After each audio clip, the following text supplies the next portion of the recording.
Góðu gestir, ég bið ykkur hjartanlega velkomin til þessara ráðstefnu tileinkaða Jónasi Haralds sem heitir Leiðin úr höftunum. En hún haldin í tilefni þess að Jónas hefði orðið 95 ára 7. október síðastliðinn, en hann var fæddur árið 1919 og dó fyrir 2 árum. Það mér sérstakur heiður að fá að vera stýra hér í dag. Jónas var í miklum metum hjá mér. Hann kom ofta á heimili foreldra minna þegar ég var að alast upp og þar kynntist ég því hversu mikinn áhuga hann hafði á ungu fólki. Það var alltaf gaman að spjalla við Jónas því að hann tók manni eins og jafningja, sérstaklega þegar maður hafði áhuga á þjóðmálum. Það líka ekki síst út af áhuga hans á ungu fólki sem mjög tilhlýðilegt að við hittumst hér í Háskóla Íslands til að minnast hans hér í aðbyggingunni. Mörg okkar kannski hittu hann síðast, ég hitt hann þær stundir sem ég átti með honum áður en hann veiktist voru einmitt hér á háskólalóðinni þegar hann var að vinna hjá Hagfræðistofnun og ég mennist þess að hann hafa hitt hann okkur í kaffi bara tilviljun þegar við vorum að fá okkur hádegisbita hérna út í Odda. En það ekkert að vanbúnaði, það reynda verið að tína til nokkra auka stóla, það fjölmenni hér í dag. En fyrstur á mælendaskrá Tryggvi Pálsson sem starfaði lengi með Jónasi í Landsbankanum en núna stjórnarformaður bankans. Gjör svo vel, Tryggvi.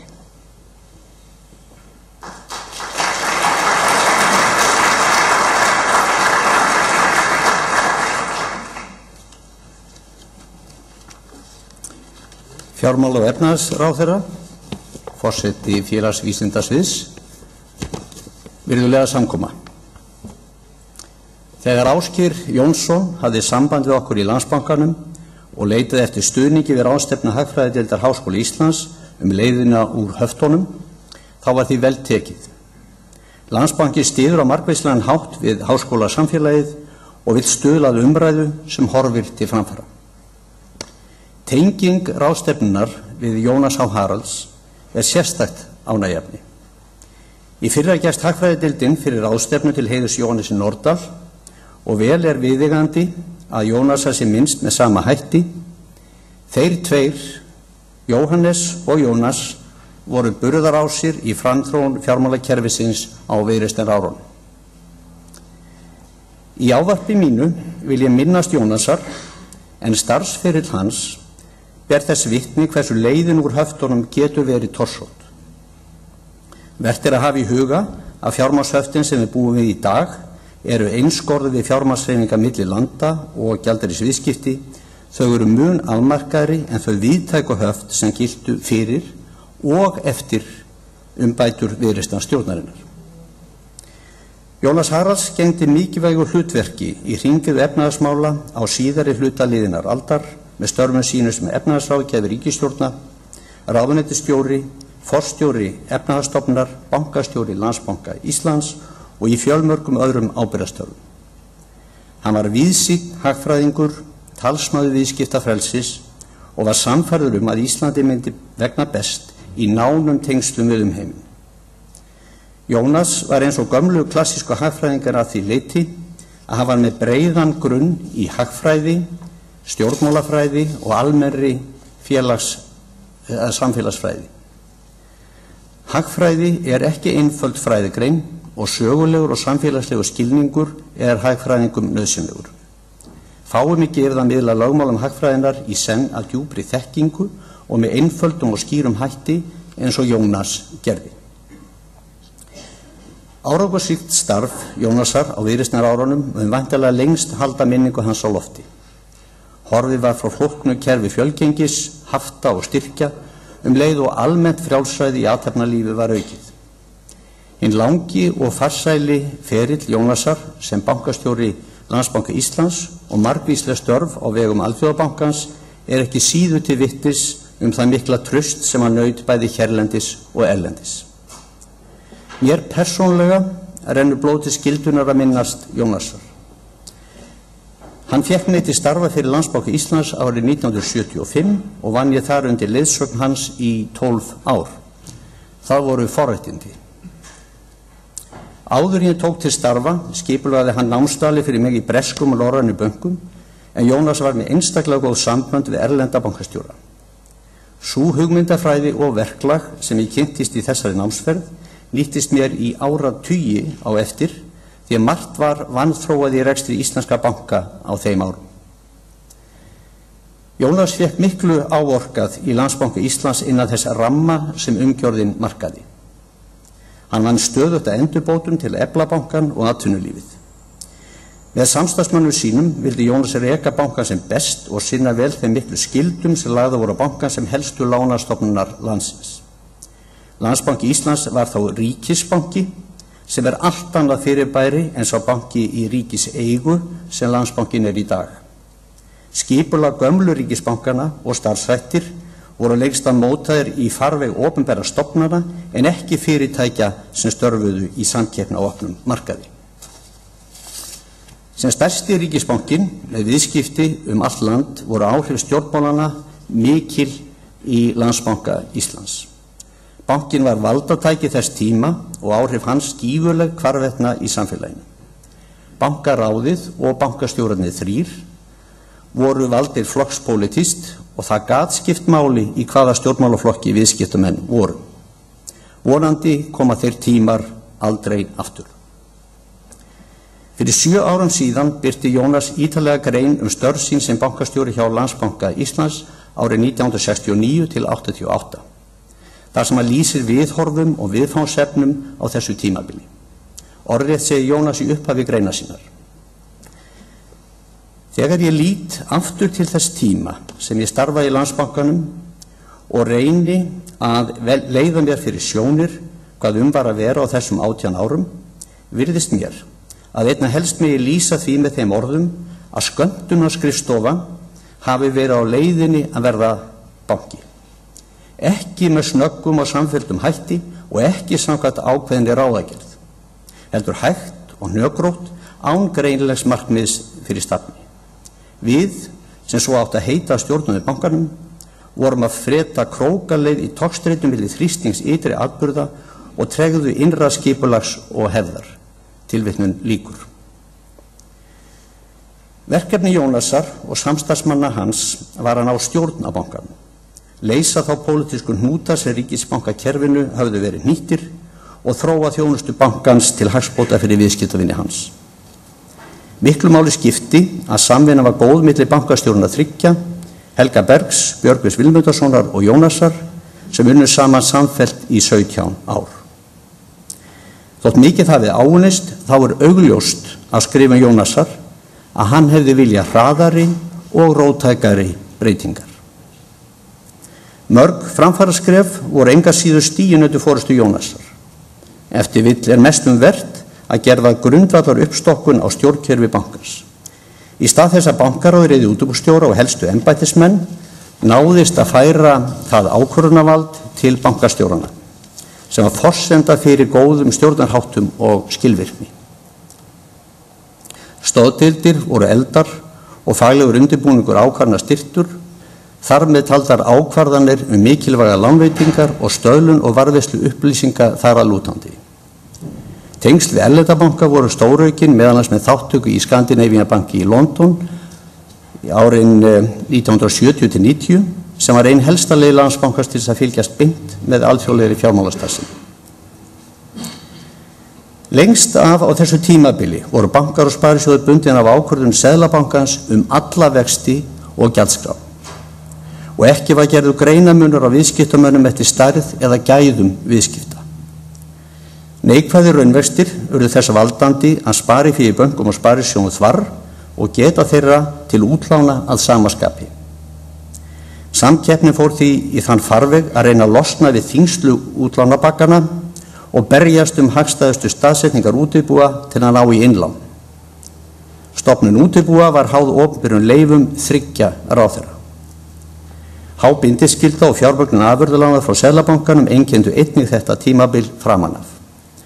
Nútímalegri umgjörð bankarekstrar var svo lögfest undir lok bankastjóra ára Jónasar, þegar lög viðskiptabanka gengu í gildi í ársbyrjun 1986, þau kom í stað sérlaga hvern banka. En bankaþjónusta snýst ekki bara vexti, gjaldtöku og staðsetningu útibúa. Þekking, tækni og viðmót ekki síður mikilvægir þættir. Á bankastjóra árum Jónasar var markvisst leitast við að ráða háskólamenntað fólk til Landsbankans, jafnframt því sem áhersla var lögð á fræðslu og þjónustu við viðskiptamenn. Þáttaskil urðu þegar reiknistofa bankana var stofnuð árið 1973, forystan innan reiknistofnunar hvíldi frá upphafi á Landsbankanum og komu þar Jónas og Helgi Bergs einkum að verki. Með tækni og öðrum hagræðingaraðgerðum var kostnaði haldið niðri og jafnframt þróaði nýjir þjónustu þættir svo sem greiðslukortaþjónusta og kaupleiga. Skömmu eftir að ég kom til starfa fyrir Landsbankann bað Jónas mig að vera með kynningar fyrir bankaráðið á rekstri, stöðu og umhverfi bankans. Það gerði ég í samráði við hann allt frá voru 1977 þar til við báðir lukum þar störfum árið 1988. Þegar hann lagði mér línurnar hvernig staðið skyldi að kynningunum, þá sagði hann mér að það væru tvær leiðir til í samskiptum við bankaráð. Annarkvort var að segja bankaráðinu ekkert eða þó allt of mikið. Við skulum fara síðari leiðina, sagði hans forskur á svip. Það gerðum við með ítarlegum kynningum og umræðu á mánaðarlegum fundum bankaráðs. Það flokkast í dag undir sæmdarheitið gegnsæi sem þá var síður iðkað. Nýji Landsbankinn ekki sá sami bankinn og sá gamli sem féll í bankahruninu haustið 2008. Bankinn sem féll í hruninu var heldur ekki sá sami Landsbanki Íslands og Jónas kom til sem bankaráðsmaður 1946 og síðar sem bankastjóri 1969. Hvað þá sá banki sem hann skildi við þegar hann lauk þar störfum.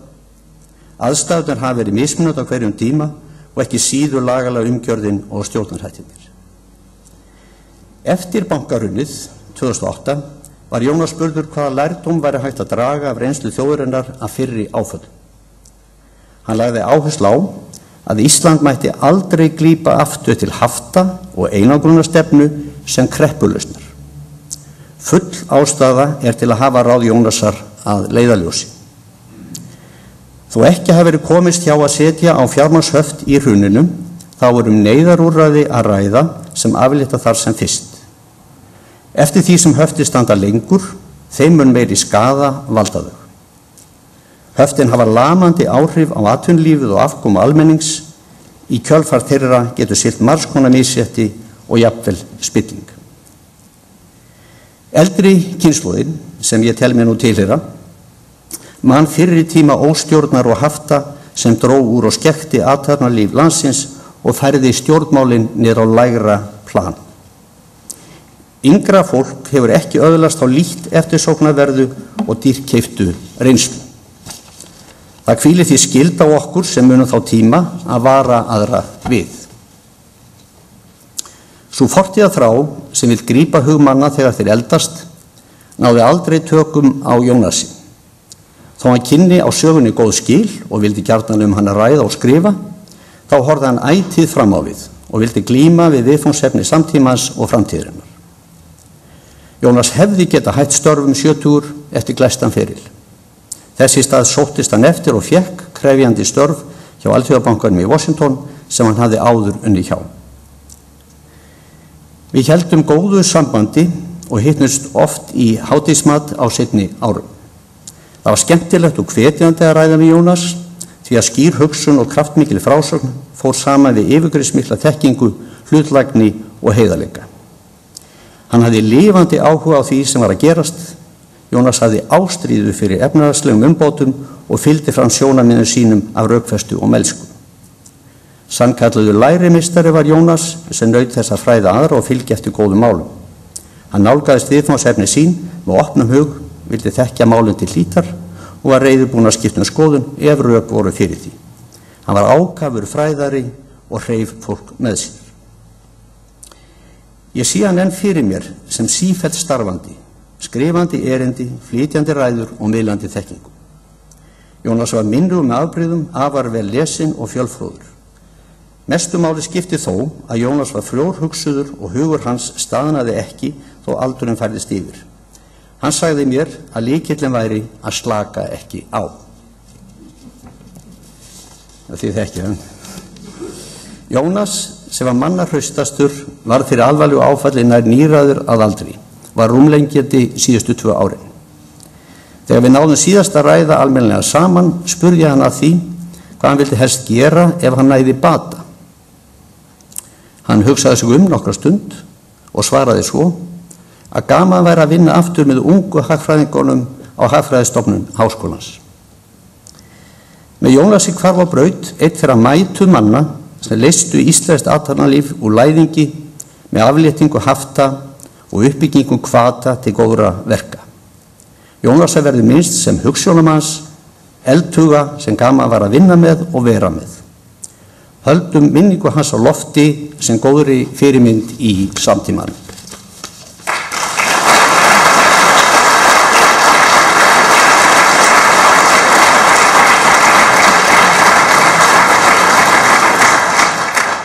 Kærar þakkir. Nú flytur María Ellingsen erindi sem Jónas Haralds flutti sjálfur á fundi Vísindafélags Íslands í apríl 2009. Erindið hefur komið út á bók og heitir eins og erindið sjálft í leit að staðfestu og þetta er samantekið af Ásgeiri Jónssoni og eru greinar sem Jónas skrifaði árið 2009. En gjörðu svo vel, María.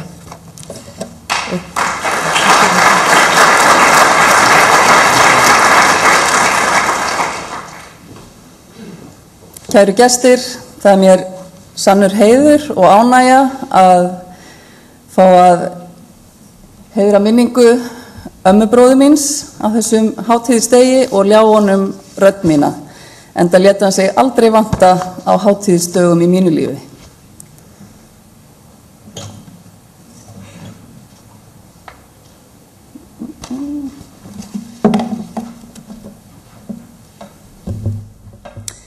Í leit að staðfestu. Mig langar til að biðja ykkur að fylgja mér sem snöggvast til árana upp úr 1920. Heimsstyrjöldinni fyrri var þá nýlokið. Sá tími hafði reynst Íslendingum þungbær en að honum loknum blasti við sá árangur sem svo lengi hafði verið sóst eftir. Ísland var orðið fullvalda ríki 1918 og innlendur hæstiréttur var tekinn til starfa fyrir árslok 1919. Efnahags- og fjármálum hins nýja ríkis var þó í flestu ábóta vant. Íslenska krónan var sem fyrr talin jafngild hinni dönsku, þrátt fyrir mikla verðbólgu styrjaldarárana.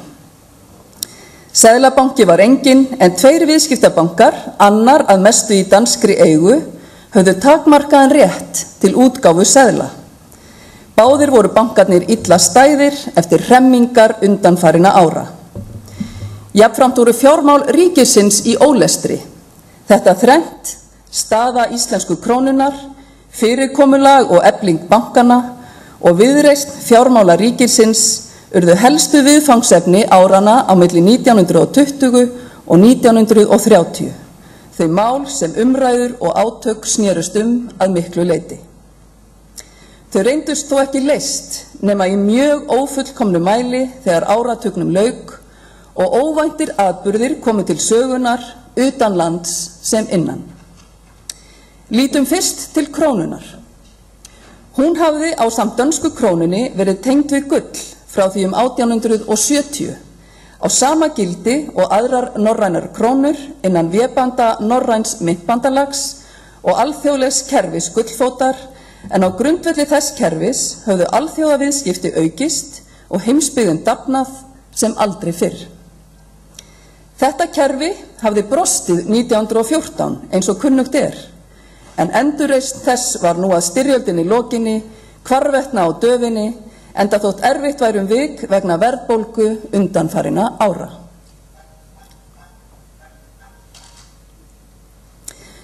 Það var ekki ágreiningur hér á landi, frekar en annars staðar, að festa bæri myntina að nýju við gull. Hins vegar greindi menn á það hvort sú festing skyldi miðast við fyrra gullgildi frá 1914 ellegar við það lægra gildi sem svaraði til þeirrar hækkunar verðlags sem orðið hafði. Ætti fyrri kosturinn að verða fyrir valinu þurfti að koma til lækkunar verðlags og launa sem gat orðið atvinnuvegum og almenningi þung í skauti. Þetta stóðu átökin hér á landi líkt og í nágrannalöndum okkar. Bretar tóku af skarið árið 1925 og endurreistu sterlingspundið á fyrra gullgengi. Hið sama gerðu 3 Norðurlandana, Danmörk, Noregur og Svíþjóð, án þess þó að koma á aftur hinu fyrra myntbandalagi landana. Hér á landi var málið hins vegar aldrei útkljáð. Ekki hafði verið hjá því komist að rjúfa tengslin við dönsku krónuna árið 1922, en eftir það hafði gengið verið fljótandi og óstöðugt þar til það hækkaði mjög á árinu 1925 og var í október það ár fest við sterlingspundið. Sú tenging var tilkomin vegna eindreginna óska atvinnuvegana og var aðeins ætlað að standa til bráðabirgða þar til full gulltrygging kæmi til sögunar, en stóð í reyndinni í 14 ár. Umræður gulltryggingu stóðu svo allt til sumarfundar Alþingis árið 1931, þegar heimskreppan var skollin á af fullum þunga. Það reyndist einnig erfitt að ná samstöðu á Alþingi skipulag bankana. Menn gerðu sér að vísu grein fyrir nauðsyn þess að landið eignaðist seðlabanka, en flestum óx í augum sá kostnaður fylgja myndi tilkomu nýrrar stofnunar. Niðurstaðan var sú sem Jón Þorláksson forsætisráðherra fylgdi fram með nýjum lögum Landsbankann árið 1927, þar sem bankanum var skipt í 3 deildir, seðladeild, sparisjóðsdeild og veðdeild, og skyldi hinn fyrsta gegna hlutverki seðlabanka en hinar hlutverkum viðskipta og veðbanka. Með þessu móti voru Landsbankanum falin 2 hlutverk sem lítt gátu samrýmst. Þetta var Jóni Þorlákssyni ljóst, en hann gerði ráð fyrir að seðlabankahlutverkið myndi sitja í fyrirrúmi, líkt og hafði orðið annars staðar á Norðurlöndum. Reyndin varð hins vegar önnur. Hugsunarháttur og reynsla stjórnenda bankans beindi þeim eindregið í hina áttina, auk þess sem bankan skorti eigið fé til að sinna hlutverki seðlabanka. Þriðja verkefni sem fyrr var nefnt var að treysta stöðu fjármála ríkisins. Í því efni gerði Jón Þorláksson mikið átak sem fjármálaráðherra árin 1924 til 1927 sem bar drjúgan árangur en var lítt til vinsælda fallið. Eftir kosningar og stjórnarskipti á árinu fengu svo verklegar framkvæmdir af ýmsu tagi mun meira svigrúm en áður hafði verið og minni áhersla var lögð á góða afkomu ríkissjóðs. Ekkert þeirra 3 meginverkefna sem glímt var við á fyrsta áratug fullveldisins hafði því náð fram að ganga þegar áratugnum lauk. Krónan hafði ekki verið tengd við gull, seðlabanki var ekki komin á fót og fjárhagur ríkissjóðs hafði ekki náð þeim styrk sem farsæl stjórn efnahagsmála þurfti á að halda. Skýring þess að ekki tókst betur til en þetta var ekki fólgin í skorti á hæfileikum þeirra manna sem málin fjölluðu á Alþingi og í ríkisstjórn.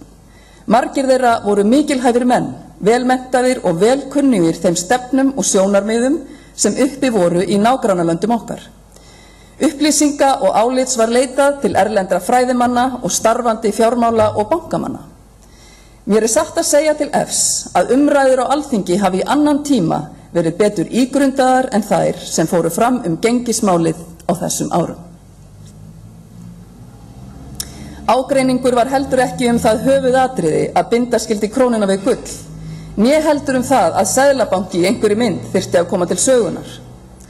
Lausn gengismálsins virtist meira að segja innan seilingar í lok áratugarins, en þá var heimskreppan á allra næsta leiti.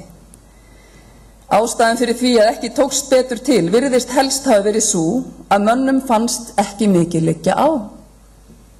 Það var góðæri í landinu og menn bjuggu sig undir að minnast 1000 ára afmælis Alþingis með þeim hætti sem sæmdi hinu unga fullvalda ríki. Því má svo halda fram, þótt slíkar vangaveltur geti virst fánýtar, að landið hefði verið mun betur undir þá miklu kreppu búið sem aðsteðjaði ef gullgengi hefði verið komið á í lok áratugarins, sérstakur seðlabanki verið tekinn til starfa og fjármálastjórn verið að sama skapi aðhaldssamari. Einnig má gera sér í hugarlund að sérstakur seðlabanki hefði náið samband við aðra norræna seðlabanka og kosið að fylgja fordæmi þeirra festingu krónu gagnvart sterlingspundi á lægra gengi en áður var, í stað festingar á óbreyttu gengi eins og gert var hér á landi haustið 1931. Atvinnuvegirnir hefðu þá staðið betur að vígi og þau höft orðið minni sem upp voru tekin og viðhaldið svo áratugum skipti. Kreppuárin sem stóðu hér á landi allan 4. áratuginn reyndust okkur Íslendingum erfið og skildu eftir sig sár sem seint greru. Þau leiddu einnig til innilokunar og einangrunar frá öðrum löndum og til afskipta ríkisins af atvinnuvegum og einstaklingum sem gengum mun lengra en í nálægum löndum. Ekki var breytt stefnu fyrir en með gengislækkuninni 1939, en þá var styrjöldin á næsta leiti og óvænt gósentíð framundan. Þegar líða tók á styrjöldina tóku Bretar og Bandaríkjamenn að leggja drög að endurreistu kerfi alþjóðlegra peningamála og frjálsra alþjóðaviðskipta. Á ráðstefnu í Bretton Woods í Bandaríkjunum sumarið 1944 var stofnað til alþjóðlegs peningakerfis sem átti að taka gamla gullfætinum fram í sveigjanleika leið og viðunandi festu væri náð. Bandaríski dollarinn sem orðinn var höfuðgjaldmiðill heimsins skildi bundinn við ákveðið gullgengi en aðrar þjóðir miða gengi gjaldmiðla sinna við dollarinn undir umsjón nýrrar stofnunar Alþjóðagjaldeyrissjóðsins sem jafnframt hefði yfir nægum fjármunum að ráða til að styðja lönd til að halda réttri stefnu. Sömuleiðis var horft til nýrrar áttar í viðskiptamálum með almennu samkomulagi tolla og viðskipti, GATT, árið 1948. Sama ár hófu Bandaríkin hið mikla átak sitt til stuðnings endurreisnar Evrópu og afnáms hafta í viðskiptum innan álfunnar sem kennt við George Marshall. Samhliða því átaki kom svo til sögunar sú viðskiptasamvinna innan álfunnar sem Evrópusambandið, EFTA og Evrópska efnahagssvæðið eru sprottin úr. Allir þessir viðburðir hefðu átt að vera mikið gleðiefni fyrir Íslendinga og uppörfun til að móta þá stefnu í landinu sem svaraði til hinna nýju viðhorfa. Með því hefði þráðurinn verið tekin upp frá 3. áratugnum þegar leitast var eftir því umhverfi efnahagsmála sem fullvalda ríki þurfti á að halda. Annað var þó upp á teningnum. Íslendingar fylgdust ekki lengur eins vel með því sem var að gerast í nálægum löndum og þeir höfðu áður gert. Þeir horfðu ekki út til þátttöku í alþjóðasamskiptum, heldur inn á við til margvíslegra framkvæmda. Þeir komu ekki auga á mikilvægi alhliða viðskiptasamninga, heldur leituðu tvíhliða samninga við ríki Austur-Evrópu og gömlu markaðslöndin við Miðjarðarhaf. Þeir gerðust að vísu aðilar að Alþjóðagjaldeyrissjóðnum en héldu hlutdeild sínu í sjóðnum í lágmarki og brugðust illa við þegar gengi krónunnar kom til umræðu eins og reglur sjóðsins mæltu fyrir Eini stjórnmálamaður landsins sem sýndi þátttöku í Alþjóðagjaldeyrissjóðnum skilning og áhuga var Ásgeir Ásgeirsson, síðar forseti, sem hafði verið framarlega í flokki í umræðum gengismál 20 árum áður. Á Marshall-aðstoðina var litið sem uppsprettu fjár til að kosta framkvæmdir í landinu, sem enn reynt að komast undan skuldbindingum frjáls viðskipti, sem var það markmið sem áætlunin stefndi að. Niðurstaðan var því sú að Íslendingar urðu viðskila við þá umbyltingu í efnahags- og viðskiptamálum sem varð í Evrópu fyrstu 10 til 15 árin eftir styrjöldina og var grundvöllur þess framfaraskeiðs sem þá stóð í álfunni. Það var ekki fyrr en með komu Benjamíns Eiríkssonar til landsins sumarið 1949 og með tillögum hans og Ólafs Björnssonar prófessors þar á eftir að íslenskir stjórnmálamenn fara að verða áskynja hinn nýju viðhorf. Nokkru síðar fara leiðtogar Alþýðuflokksins og þá einkum Gylfi Þ. Gíslason að kynnast betur nýjum sjónarmiðum samflokksmanna sinna á Norðurlöndum á því sem var að gerast í álfunni. Þegar Gylfi svo verður viðskiptaráðherra árið 1956 kemst hann í tæri við þær umræður sem viðskiptasamvinnu sem þá voru hafnar á vegum Efnahagssamvinnustofnunar í París og OEEC og gerir sér þess ljósa grein að án gagngera umskipta í stjórn efnahagsmála myndu Íslendingar útiloka sig frá aðild að þeirri samvinnu. Af þessum grunni sprettur viðreisnin 1959. Ísland gerist virkur aðili að Alþjóðagjaldeyrissjóðnum og OEEC, lagfærir gengið, stofnar seðlabanka, afnemur viðskiptahöft og lækkar tolla.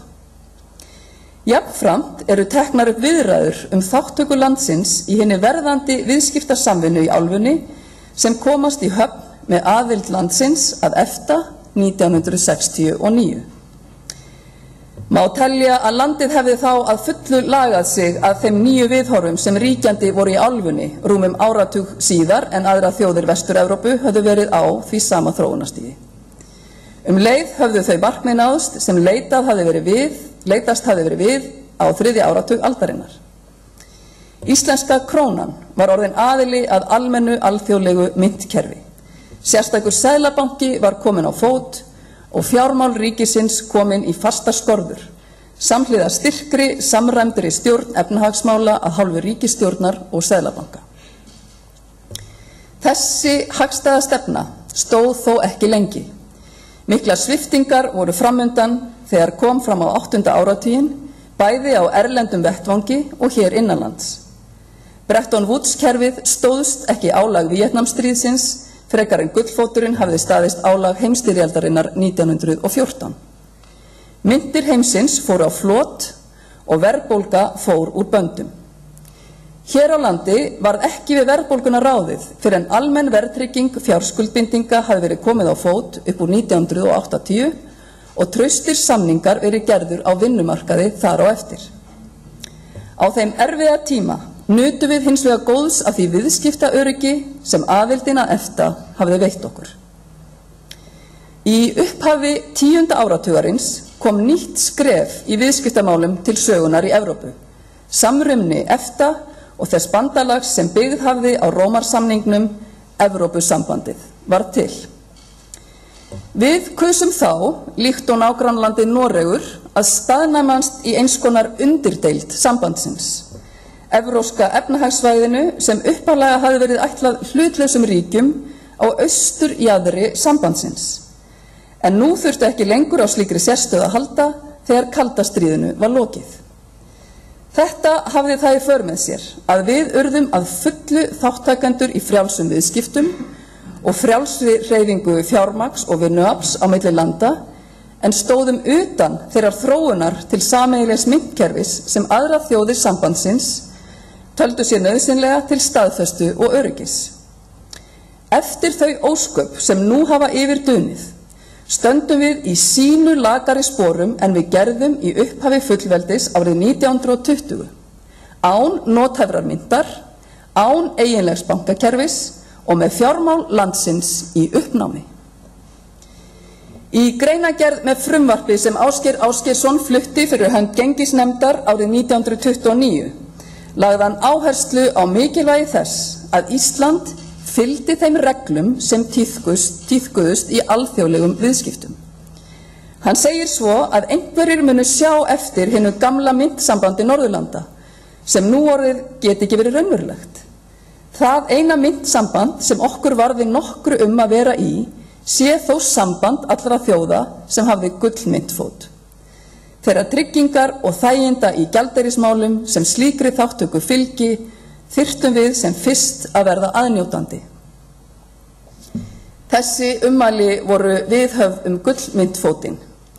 Þau hefðu þó ekkert síður getað átt við það fyrirkomulag sem efnt var til með Alþjóðagjaldeyrissjóðnum 1944 og á okkar dögum eiga þau að sama skapi við það myntbandalag sem nágrannaþjóðir okkar hafa stofnað til evruna. Ég hef í þessu erindi reynt að gera nokkra grein fyrir því hversu oft og hversu lengi við erum búinir að hika og bíða í þessum málum. Ég held satt að segja að það sé orðið nógu oft og nógu lengi.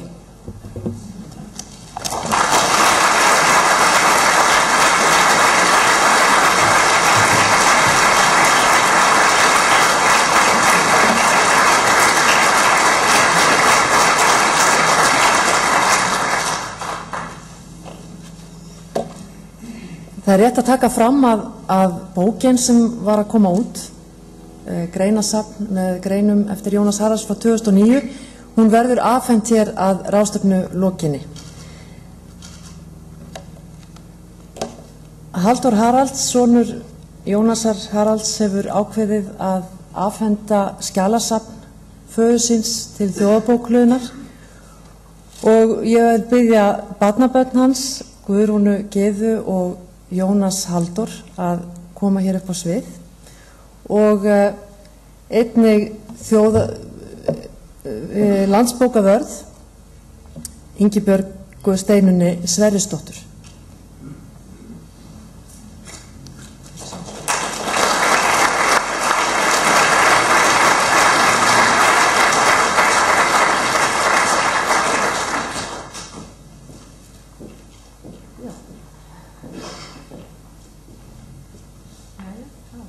Já, þakka fyrir. Takk, já. Og þakka fyrir.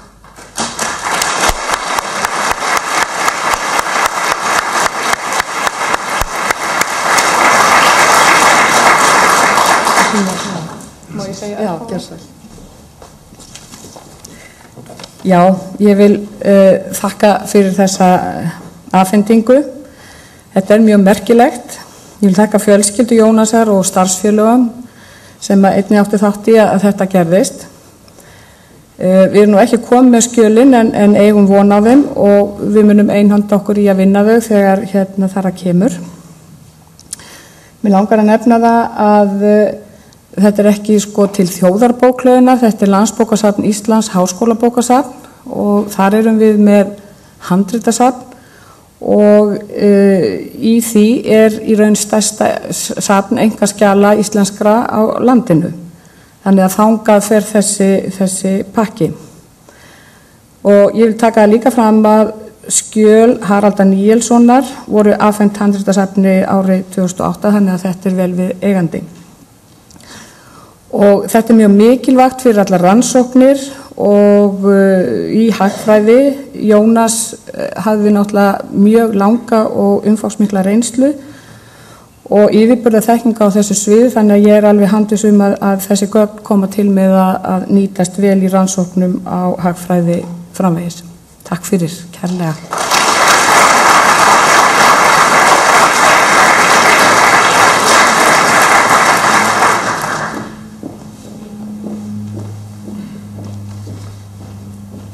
Þá er komið að 3 erindum sem verða haldin hér hagfræðileg efni og fyrstur talar í þeim hluta fjármálaráðherra Bjarni Benediktsson. Gjör svo vel.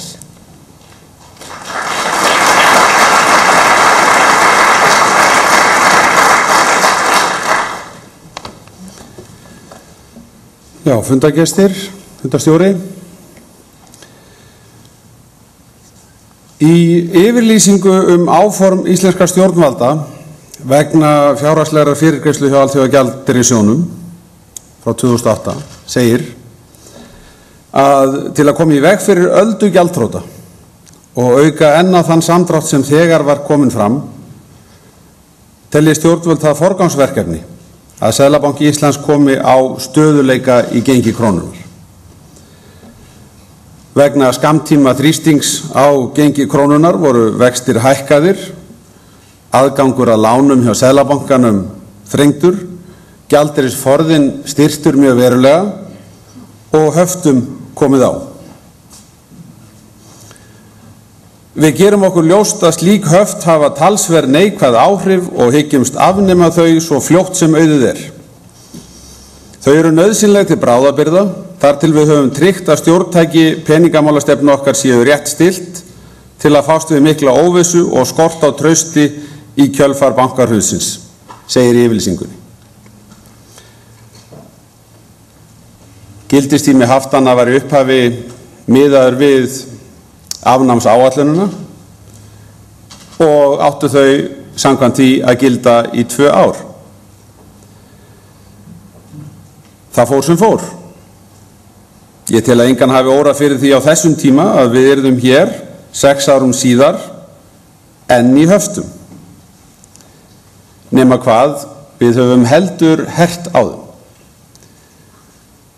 Það verður þó að segjast alveg eins og að á þessum tíma voru uppi gríðarlega margir óvissu þættir sem að langan tíma hefur tekið að skilja til fulls. Í heimskreppunni í upphafi 4. áratugar síðustu aldar var höftum komið á til að verja krónuna og gjaldeyrissstöðu Landsbanka Íslands. Þau áttu auðvitað sömuleiðis að vera tímabundin, en vörðu þegar allt er talið í 60 ár. Þegar ný gjaldeyrishöft voru borin undir Dr. Jónas Haralds í Fréttablaðinu haustið 2008 sagðist hann ekki hafa áhyggjur af því að við myndum fara inn í annað eins haftatímabil. Tímarnir væru breyttir og hugsunarhátturinn annar. Íslendingar ættu líka í fleiri hús að venda og hefðu Alþjóðagjaldeyrissjóðinn að bakhjarli. Hann bætti að vísu við að við hefðum ekki gert af okkur neitt þegar höftun var komið á í fyrra sinnið og þá hefði mikið traust verið borið til Íslendinga erlendis. Ég tel að þessi síðustu orð megi skoða í ljósi aðstæðna á þessum tíma í lok nóvember 2008 og það sannarlega rétt að við áttum við margvísleg vandamál að stríða. Við höfðum fengið á okkur hryðjuverkalög, stóðum í milliríkjadeilu við vinaþjóðir, áttum mikið verk fyrir höndum til að endurvinna traust. En við og aðrir áttum einnig eftir að öðlast betri yfirsýn yfir þær efnahagslegu hamfarir sem dundi yfir þetta leyti og teygðu anga sína víða heim. Reyndar verður að setja fall bankanna afleiðingar þess fyrir íslenskt efnahagslíf og viðbrögðin við því í mannlegt samhengi. Fyrir mína kynslóð sem hafði siglt nokkuð lygnan sjó fram til þessa var þetta alltaf því óhugsandi áfall að horfa upp á stórlækkun eignaverðs og verulega hækkun skulda. Fyrirtækin riða og sum hver falla og þurfa við hvert fótmál að taka nýtt skref inn í óvissuna. Þetta var erfiður tími. Atvinnuöryggi var í raun og veru ekkert og við bættist stjórnmálalegur óróleiki sem endaði með minnihlutastjórn og svo loks kosningum til Alþingis vorið 2009. Í október 2008 þurrkuðust 12 ár úr Kauphöll Íslands. Úrvalsvísitalan fór á svipaðar slóðir og 1996. Við vitum öll að þetta var verulega erfitt fyrir allan almenning, fyrir þá sem þurfti að takast á við endurreisn fjármálakerfisins, fyrir stjórnkerfið og fyrir Alþingi. Það var ekki til nein handbók viðbrögð við allsherjarhruni fjármálakerfis, ekki frekar en nú til handbók afnám hafta. Þá var gagnlegt að hlusta á mann eins og Jónas Haralds tala söguna, rifja upp erfiðar aðstæður og vita að við höfðum áður tekist á við erfiðleika og komist í gegnum þá. Ég minnist þess að hafa ekki eftir Miklubrautinni eitthvert síðdegi á þessum tíma og heyrt viðtal við Jónas í útvarpinu þar sem hann lýsti þeirri skoðun sinni að líklega hefði íslenskt efnahagslíf orðið fyrir erfiðara áfalli í lok 7. áratugarins þegar síldin hvarf. Þetta var á eitthvað einkennilegan hátt dálítið hughressandi. Jónas var ekki að bæta böl með því að benda á annað verra, einungis að ræða staðreyndir. Á 7. áratugnum var íslenskt atvinnulíf mun fábrotnara og stoðirnar sem hægt var að styðjast við veikari þegar meiri háttar aflabrestur varð. Þótt bólan í fjármálakerfinu springi með hvelli árið 2008 áttum við mikilvægar auðlindir. Aðstæður í hafinu voru góðar, það fiskaðist vel og við fengum óvæntan, happdrættisvinning gæti maður kannski sagt, í formi mikillar makrílgöngu inn í fiskveiðilögsöguna. Álverð hefði mátt vera hagstæðara en við nutum samt sem áður ágætra útflutningstekna af orkufrekum iðnaði og höfðum byggt upp á því sviði árin á undan. Eftir stuttan samdrátt, skömmu eftir efnahagshrunið, tók ferðaþjónustan verulegan kipp og hefur notið veikara raungengis krónunar eins og aðrar útflutningsgreinar. Þegar hér komið við sögu árið 2014 þróunin sú að við höfum náð snarpari og sterkari viðspyrnu en flestir áttu von á og fá dæmi viðlíka viðsnúning hjá öðrum ríkjum. Enginn vafi á því í mínum huga að fyrir utan sterka innviði og vel menntað vinnuafl hefur afar sterk skuldastaða ríkisins í upphafi kreppunnar ásamt með sjálfstæðum gjaldmiðli skipt hér sköpum. Ég hef ósjaldan rætt mikilvægi þess að losna undan höftum. Allt frá því að málið var kynnt fyrir mér sem þingmanni í stjórnarflokki haustið 2008 og öll 4 árin sem ég var í stjórnarandstöðu og frá síðustu kosningum. Þetta í sjálfu sér óskaplega lítill ágreiningur. En það hefur verið deilt leiðir og það hefur tekið langan tíma að skilja til fulls þá krafta sem eru að verkum að baki höftum. Í margra huga eru höftin fyrst og fremst tengd uppgjöri slitabúa föllnu bankana. Þetta finnst mér kannski vera sérstaklega áberandi þegar að maður á samskipti við marga fjölmiðla, bæði innlenda og erlenda. Spurt hvað á að gera við slitabúin. En reyndin sú að höftin þau hvíla á öllu efnahagslífinu, á mér og ykkur, á heimilunum, fyrirtækjunum, lífeyrissjóðunum, öllum. Vissulega hafa venjuleg heimili alla jafnan ekki miklum fjármagnsviðskiptum milli landa. En það hamlandi og tímafrekt fyrir alla þá sem rekast á höftin að sækja undanþágur og með þeim athafnafrelsi takmarkað. Viðskiptaráð Íslands hefur metið árlegan fórnarkostnað fyrirtækja í alþjóðlegri starfsemi í tugum milljarða og það verður heldur ekki fram hjá því litið að höftin eru ákveðið varúðarmerki fyrir erlenda fjárfesta. Ég hef stundum sagt að þau eru eins og skuggi yfir efnahagslífið, eru líka kannski eins og blikkandi rauð ljós sem segja, hér eitthvað til að varast. Og það gera allir þeir sem að velta fyrir sér hvort þeir eigi að treysta íslensku umhverfi. Þegar að þeir sem að hér ráða för, þeir sem hér búa, treysta sér ekki sjálfur til að spjara sig án haftana. Og hér gildir í sjálfu sér einu fyrir hug fjárfesta, samkvæmt minni reynslu, þótt nýfjárfestingar séu undanþegnar. Þó erum við að sjá aukin merki þess að stærri fjárfestingar séu skammt undan. Tilvist haftana ein og sér sendir skilaboð að ekki sé allt eins og það eigi að vera. Það eitt að þurfa að útskýra hvernig haftareglurnar virka og að hér sé ekki skuldavanda ríkisins að ræða, heldur greiðslujafnaðarvanda. Það eitt að standa í þessu til tjóns. Og ég vil taka það fram í þessu sambandi að það hefur komið mér á óvart í samskiptum við ýmsa erlenda aðila hve margir virðast hafa gefið sér að höft séu hér á landi vegna óviðráðanlegra ríkisskulda. Það eflaust afleiðing af ástandi í öðrum löndum. Til að skapa ákjósanleg skilyrði til afnáms hafta skiptir viðskiptajöfnuðurinn verulegu máli.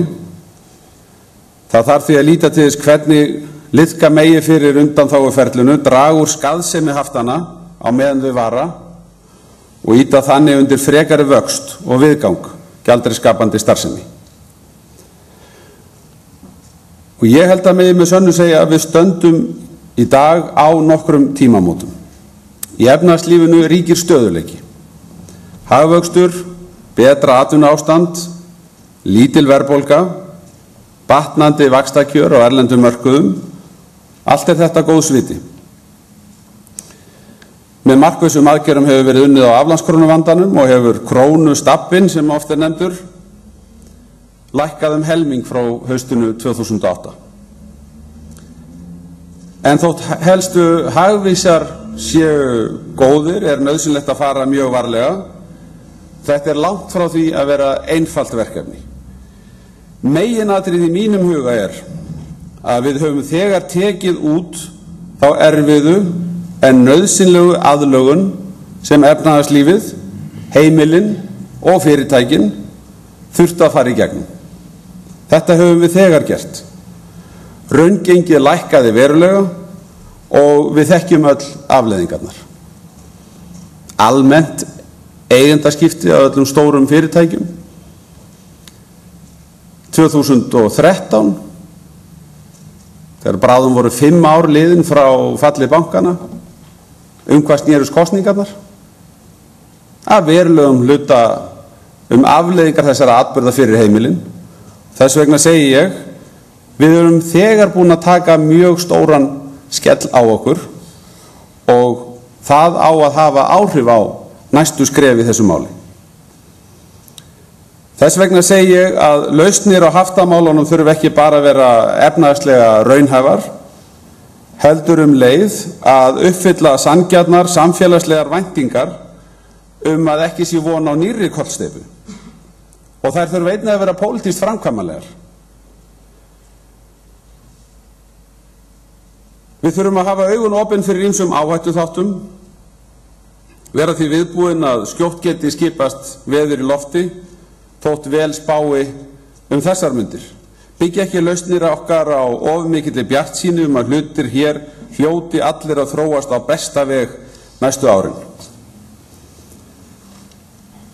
Þrátt fyrir takmarkanir haftana búum við ekki í lokuðu hagkerfi og hagsmunir okkar eru nátengdir efnahagslegu ástandi og hagsveiflu helstu viðskiptaland okkar. Þróun á erlendum fjármálamörkuðum getur haft áhrif á viðskiptakjör og vaxtakostnaður getur aukist. Það beinir enn frekar augum að mikilvægi þess að draga úr skuldum hins opinbera. Á þessu ári, undanförnum mánuðum og reyndar frá því seint á síðasta ári, hefur mikil vinna átt sér stað í stjórnkerfinu, meðal annars í samstarfi við þá ráðgjafa sem kallar hafi verið að málinu, til að skoða alla fleti málsins og þróa áfram lausnir. Ég gerir kröfum að á yfirstandandi ári sé mikilvægum spurningum svarað sem að hafa hangið yfir haftamálunum að mínu áliti of lengi. Þetta mikilvægt til að hægt sé að taka næstu skref. Það snúa meðal annars að því hvort raunhæft sé að leysa málefni slitabúa án beinnar aðkomu stjórnvalda. Og við vinnum að þessu máli á grundvelli þess að skapa heildstæða lausn. Leið og þjóðarhagsmunir verða lagðir til grundvallar þarf að sama skapi við lausn þessa máls að virða lög, alþjóðlegar skuldbindingar og tryggja jafnræði. Og allir sem áhuga hafa á þessu máli og hafa reynt að skilja það til botns gera sér grein fyrir því að einn vandasamasti þáttur málsins að stuðla því að eftir afnám hafta muni gengi krónunnar endurspegla raunhagkerfið. Þannig þarf greiðslujöfnuður að taka tillit til raungengismarkmiða. Og þetta tengir við það sem ég sagði áðan að við viljum búa þannig hnútana að við þurfum ekki að taka aðra kollsteypu samhliða því að höftin eru afnumin. Aðgerðir sem taka minni tíma eru einfaldari og lágmarka lagalega áhættu. Þær verða teknar fram yfir flóknari og einstakar aðgerðir munu þurfa að samrýmast þessari heildarlausn. Ef þeir sem sækjast eftir undanþágum frá fjármagnshöftum leggja ekki fram raunhæfar hugmyndir til að mæta þessum sjónarmiðum og fleirum sem að enn unnið að, liggur fyrir að forgangsraða verður í þágu raunhagkerfisins. Með öðrum orðum þýðir þetta að næstu skref í afnámi verða ætíð tekin með hagsmuni heimila og fyrirtækja að leiðarljósi. Viðbrögð einstakra aðila sem að hér eiga mikla hagsmuni undir, þau eiga ekki að tefja skynsamlegar tilslaganir á höftunum sem eru afar brýnar fyrir frekari vöxt íslensks efnahagslífs og forsenda eðlilegs viðskiptaumhverfis á landinu. Að því sögðu þá tek ég fram að við erum að sjálfsögðu með eyrun opin og hlustum á allar uppbyggilegar og góðar hugmyndir, á hugmyndir sem menn hafa kannski ekki látið sér koma til hugar innan stjórnkerfisins. En slíkar hugmyndir verða að þjóna því markmiði sem ég hef hér gert að umtalsefni. Bæta hagkerfið og skila okkur fram á við. Og fyrir þá sem bera ábyrgð á framgangi málsins, og hér stendur einn þeirra, þá tel ég að það sé að síðustu afar mikilvægt að gera sig grein fyrir því að það verður ekki hægt að reikna út fyrirfram allar mögulegar útkomur, eyða allri áhættu og sjá fyrir hegðun fjárfesta langt fram í tímann. Það verður ekki hægt. Þess vegna þarf, þegar fullnægjandi undirbúningur hefur átt sér stað, einfaldlega að taka ákvörðun. Á endanum snýst þetta mál bestu mögulegu niðurstöðu fyrir hagsæld íslensku þjóðarinnar í bráð og lengd og undir þeim formerkjum verður áfram unnið ötullega að afnámi gjaldeyrishaftanna.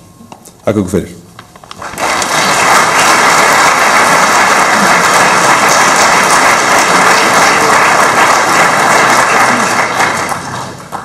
Þakka fjármálaráðherra Bjarna Benediktssyni kærlega fyrir og þá komið að næsta ræðumanni, Ásgeiri Jónssyni, dósent við Hagfræðideild Háskóla Íslands, og hann spyr: er breytt fjármögnun bankakerfisins lykillinn að afnámi hafta? Gjörðu svo vel.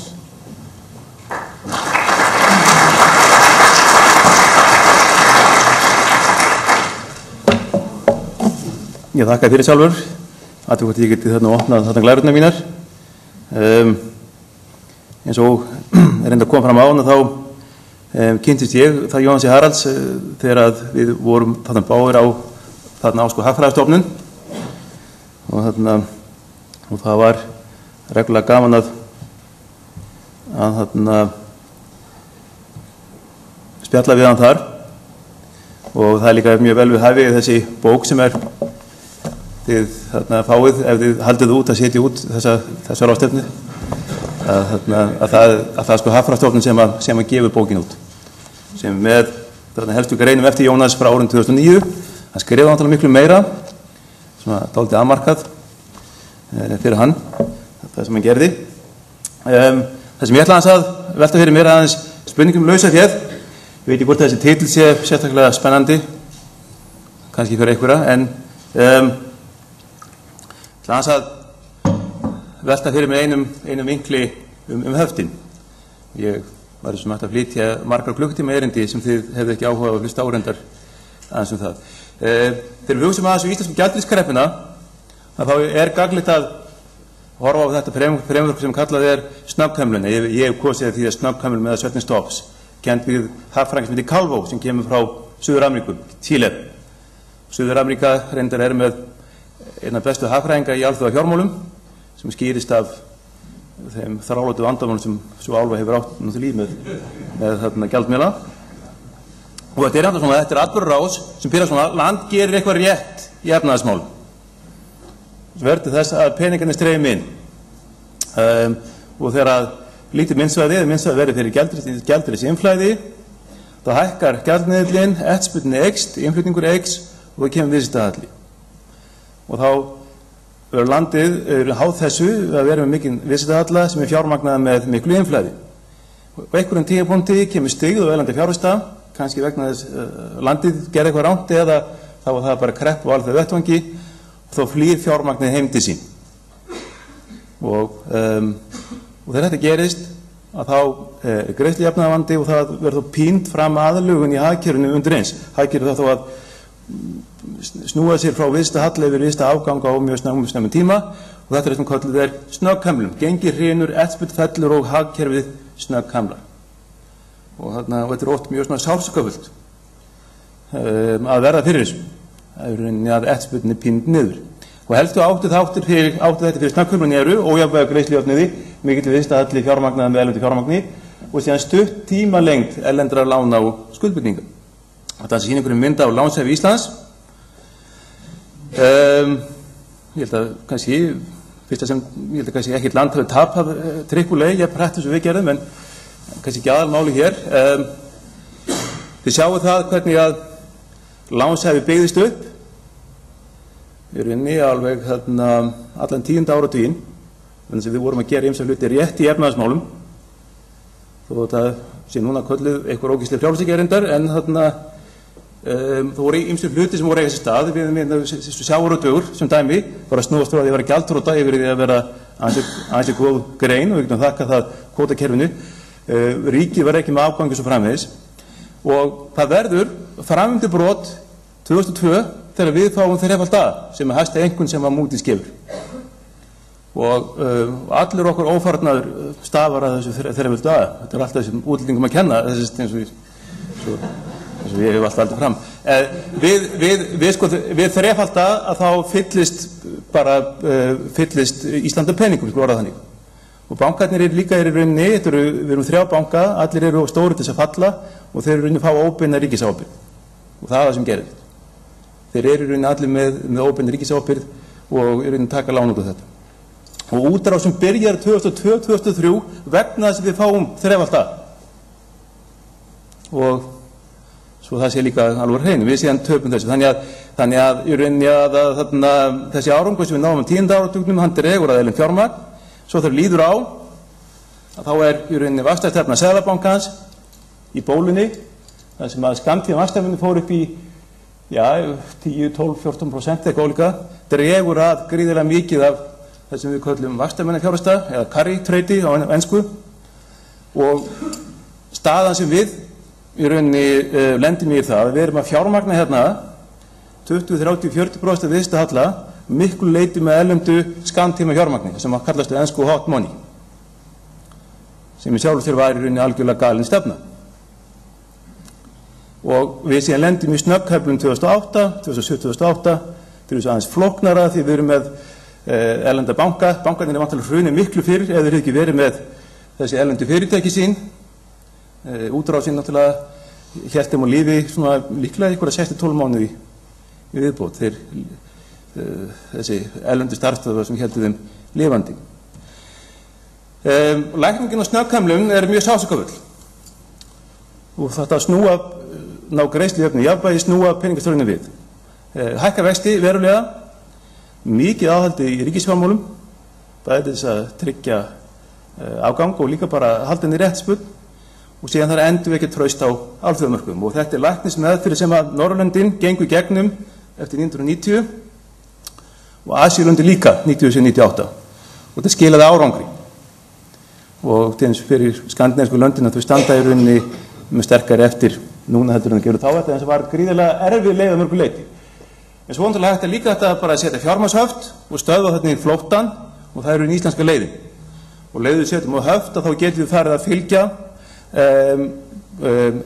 innlendum hagstjórnarmarkmiðum sem við gerðum og þetta var gert með leyfi AGS eins og fjármálaráðherra minntist á og stefnan fyrst að nota ríkisfjármálastefnuna fyrsta ári, reka ríkissjóð með gríðarlegum halla sem aldrei hefur verið mögulegt nema höftum voru sett og síðan að lækka vexti sem aldrei hefur verið mögulegt ef höftin hefur ekki verið sett. Þannig að sko það er implicit þegar mann tala um það hvað krónan kom ykkur vel, það er implicit höftin eru innibyggðu því. Ef höftin hefur ekki verið sett hefur við þurft að grípa til ráðstafana sem hefur leitt í gríðarlega verri krepp og harðari lendingar til þess að snúa við greiðslustrúnum og endurvekja traustið. Og líka þegar maður með höft, að þá má velta fyrir sig hvort að segja þarna, mér finnst fyrirlegt hvað hefur lítil umræð lánshæfið, sem eru neitt mikilvægasta mál sem blasir við okkur núna, endurvekja lánshæfið. Ég ekki segja við náum aftur AAA, vonandi næsta ára ég fyrir í gröfina, en sko, sem kannski ekki alveg verið gerð þröndar, en þarna, en hækkun lánshæfis einhvern ríkisins er forgangsmál hjá okkur. Það er forgangslíka mál fyrir ánum hafta. Það er eitt af þeim boxum sem þarf að tikka í, að við séum á leið við hækkunar og lánshæfi. Það reyndar aðeins hafið reyndar. Og þarna, og það gerist þá, og þarna, hvað það með bankana? Já, bankakreppur og gjaldeyriskreppur eru tvíburakreppur í litlu opnu hagkerfum. Bankarnir eru gjaldeyrismarkaður, basically. Bankaálöp eru alltaf gjaldeyrisálöp, peningarnir hlaupa úr landi.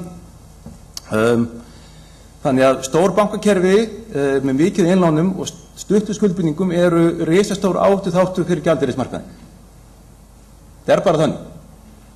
Myntkerfi, svolítið eins og bað eða sundlaug, og ef vatnið fyrir að flæða út, þá lendir gjaldeyrismarkaðinn verulegum vandræðum. Og þarna, auðvitað hefði verið heppilegra ef við höfum verið eins og baltnesku löndin, að Svíar keyptu upp banka baltnesku landana og þeir þurftu að beila þessa banka út í baltnesku landana og í rauninni þó líka bjarga þessum baltnesku löndum út úr því mikla greiðslujafna vanda sem þau lendi í. Einn helsti ávinningur útrásarinnar fólst í lengingu og skuldalið bankana. Bankarnir hefðu ekki átt möguleiku því að gefa út svona löng skuldabréf á Íslandi eða annars staðar fyrir en þeir komast markaðan úti, síðan náttúrulega með erlendum samningum. Og þetta var náttúrulega gríðarlegur ávinningur per se. En náttúrulega samanskapi stækkaði kerfi óhóflega og allt það, sko. Þarna gjaldmiðilsmisræmi myndaði náttúrulega erfitt að taka inn mikið heildsölulán. Og síðan náttúrulega erlend innlánasöfnun var til þess að bæta fyrir lokun fjárnámsmarkaði 2007, en síðan drap það á lokum. Það sem að drap bankana og gekk frá þeim á lokum var þessi stabbi hérna, þetta bláa hérna sem að erlend innlánasöfnun sem er lögð í og síðan lentu þeir í þarna svona vef bankálöpi. iSave og Kaupþing Edge og svo fleirum. Þannig að svo þarna því að fólk getur tekið út sko heimi á sér eða hvernig sem er á þannig. Ef við fyrir aðeins yfir Neyðarlögin hérna, að þá með Neyðarlögum var bankkerfið þá skipt upp í tvennt og innlenda hluta sem var bjargað í rauninni. Þegar við segjum útlendingum við höfum ekki, eða ákveðin aðal á Íslandi segja við höfum ekki beila út bankana eða bjargað þeim, þá það er rétt að hluta við björguðum innlendu bönkunum. Svo var erlendur hluti í slitamöðrið. Og erlendu heildsölulánin sem við höfum tekið og þau voru farið niður með umbreytingu hlutafé, breytti skuldabréfum milli gamla og nýja bankans eða bara einfallega með afskriftum. Og innlán standa nú alfarið undir fjármögnun nýja bankana. Og bankarnir náttúrulega skulda nær ekkert í erlendri mynt, nokkurn veginn. En þeir eins og eru, nýja bankarnir eru með mun styttri skuldahlið heldur en þeir gömlu. Og þeir eru bara í rauninni alveg gríðarlega stuttir á skuldahlið. Og þarna það liggur fyrir að endurheimtur voru mun betri en búist við og vegna þeirra hafa þráttur einhverja arðgreiðslur hefur eigið hjá bankana þrefald á síðustu 50 árum. Þetta er í rauninni sko snildin við Neyðarlögin. Þetta eru erlendar skuldir og erlendu eignir landsins og með því að skera erlendar hlutan af með bæði eignum og erlendum eignum og skuldum höfum við náð að minnka skuldastöðun og laga hana verulega. En þetta er það sem gerist í bankakerfið. Eignir voru farið niður á skuldum og það sem munar að mestu hérna milli skulda og eigna, náttúrulega eigið fé en líka erlendu heildsölulán. Og Neyðarlögin þurrkuðu út með afskriftum þegar að eignirnar voru fariðar úr gömlu bönkunum í 1909. Það liggur fyrir þessi afskriftir voru náttúrulega allt of miklar og svona búið að vera uppfæra eigið féð og það er hluti af þessum svokallum þrotabúa vanda sem við erum að tala hann stafar af allt of góðum heimtum í bönkunum. Því að fyrirtækjalánin voru afskrifuð verulega 60-70% eða eitthvað álíka þegar þessi færsla átti sér stað. Hér er eigið fyrir bankana og það er núna saman þarna Seðlabankanum, gögnum sem er eitthvað kringu 600 milljarðar, eitthvað þar bil, sem er ansi mikið. Og samt hefur einhver arður verið greiddur út. Innlán og eigið fé standa þó undir 80% af fjármögnun bankana, var 40%. Og þarna, nú má spyrja, skiptist stutt skuldahlið einhver máli?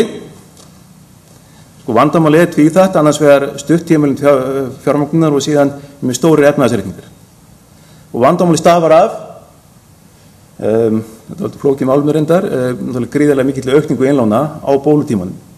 Innlán er peningamagn í umferð, það er sami hlutur. Og líka náttúrulega repo lána Seðlabankans með veð í svokölluðum ástarbréfum sem tvöfölduðu peningamagnið á einu ári eða eitthvað álíka. Og síðan náttúrulega uppfærsla eigið fjár hjá nýju bönkunum hefur búið til eigið fé sem verður greitt út sem arður á einhverjum tímapunkti. Og þetta allt saman lausar skuldbindningar. Og svo mikið lausafé getur auðvitað skapað mikið útflæði á greiðslujöfnuði ef við opnum aftur fyrir fjármagnsviðskipti.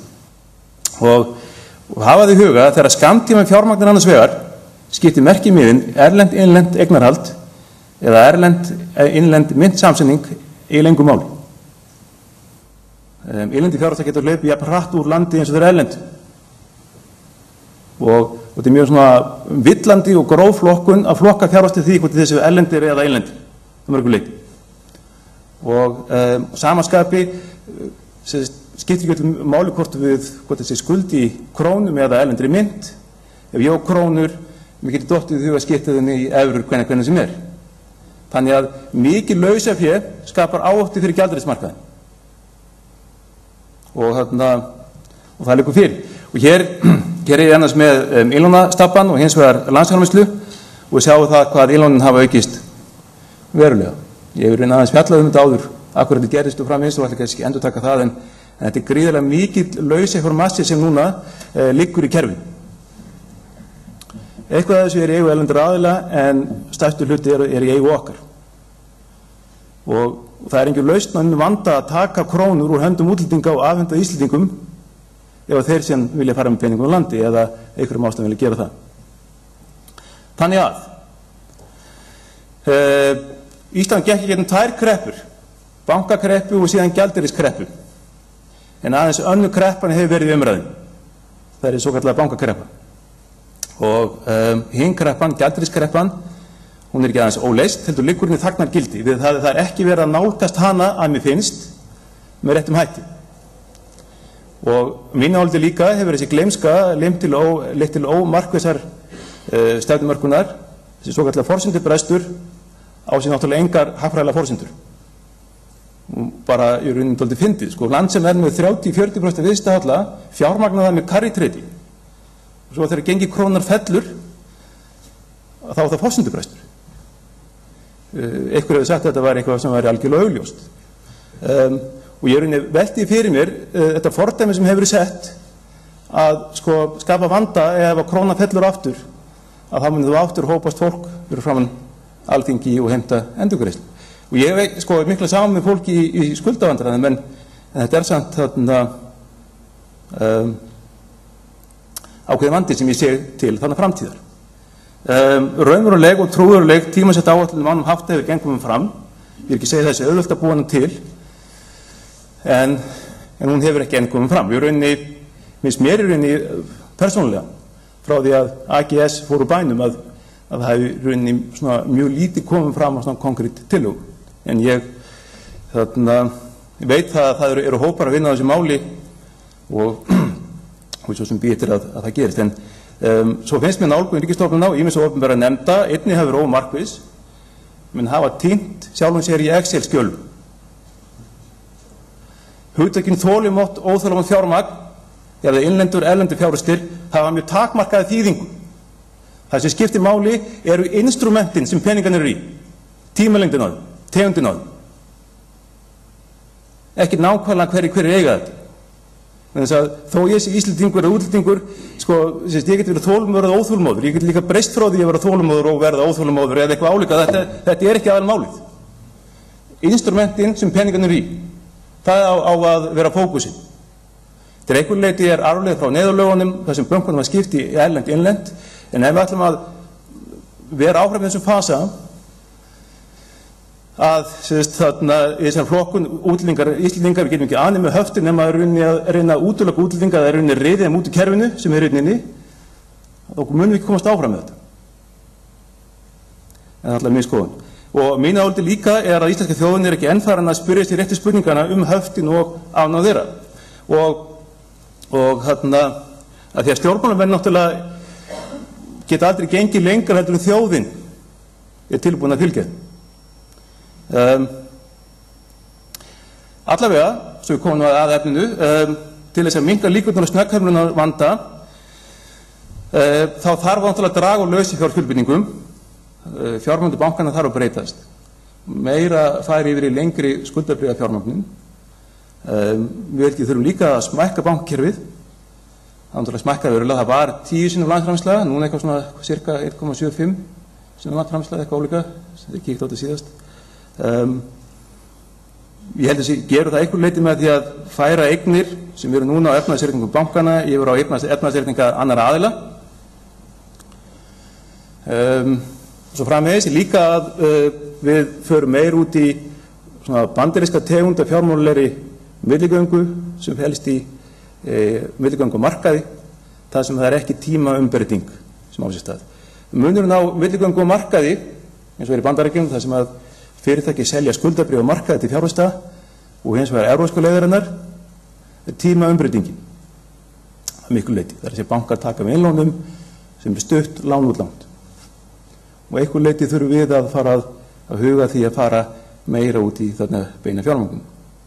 Og þetta kallar bæði á spurningar og svör fjármögnun húsnæðislána, fjárfestingarlífeyrissjóða og uppgjör þrotabúa í samhengi við framtíða fjármögnun bankana og ánum hafta. Ég ekki að segja að ég hefi svörin við þessu öllu, ég hef ákveðna hugmyndir í þessu, sem ég hef kannski ekki tíma til þess að ræða nákvæmlega núna, en þetta þarf að hugsa í samhengi. Það getur ekkert húsnæðiskerfi verði staðar nema að það hendi lífeyrissjóðunum. Lífeyrissjóðunum náttúrulega verða að kaupa eignir sem að henda þeirra lífeyrisskuldbindingum sem dæmi. Ég vil segja líka alveg hreinu að við verðum að nota uppgjör þrotabúana sem tækifæri til þess að lengja í skuldahlið bankana með einum eða öðrum hætti.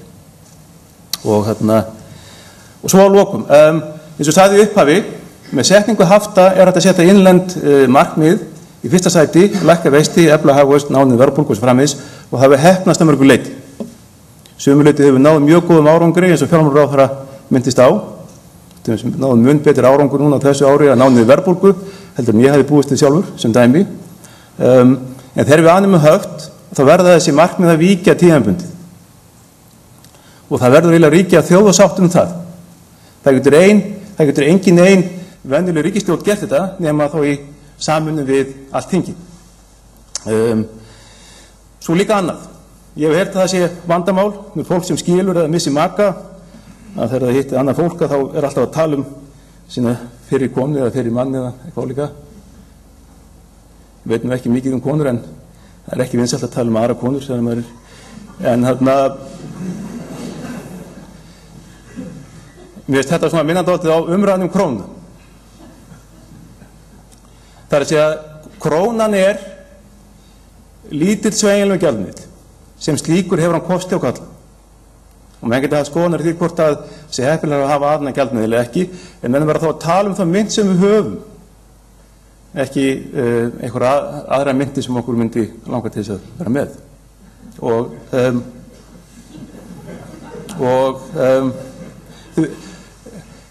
Það sem þjóðverðar horfast í augu að sko með lítinn sveigjanlegan gjaldmiðil þá getum við ekki lofa sama stöðuleika eins og önnur stærri lönd.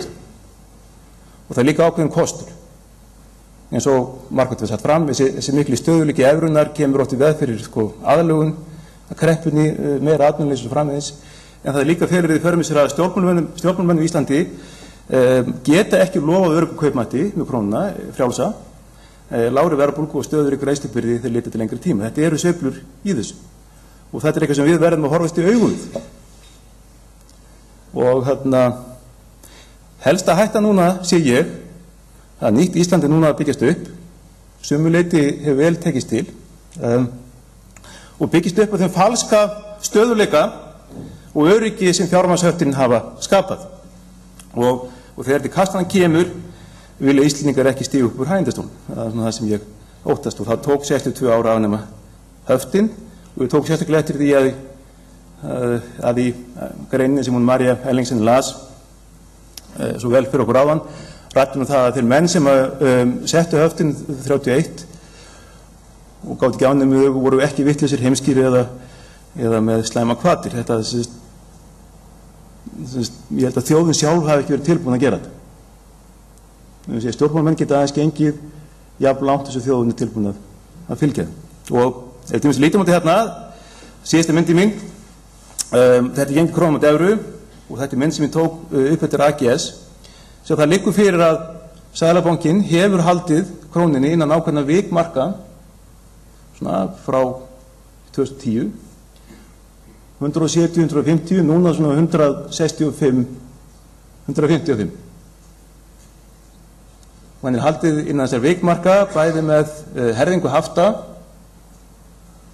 Þegar ég var kallaði fyrir efnahags- og viðskiptanefnd til að ræða setningu hafta árið 2008, sögðu fulltrúar Seðlabankans og AGS að höftin var að setja ákallast rangt svo að allar aðgerðir til þess að leysa þau. Svo hafi verið hert nokkru sinnum. En líka með gjaldeyris inngripum. Og þetta er sjálfsagt gott að því leyti Seðlabankan hefur heppnast að ná niður verðbólgu, það er hans lagalega skylda. En svona lítur ekki prófíll út á gjaldmiðli sem áfara annum að höfta. Það er verið að þrengja vikmörkin en ekki víkka þau ásækið. Á 10. áratugnum byrjuðum við með krónu sem var fest 89 með 2,2% til sikkvora hliðar og enduðum á því að víkka út í 9, 9,5 og síðan gefa hana frjálsa 2001. Þetta er öfug leið að því. Og það er þetta öryggi í rauninni sem þjóðin fékk 31 sem síðan varði þess að hún vildi í rauninni ekki hafa með höftin fyrir en að við vorum í rauninni sagt að gera það 93. En þetta er það sem ég vildi sagt hafa og ég þakka þeim sem að hlýptu.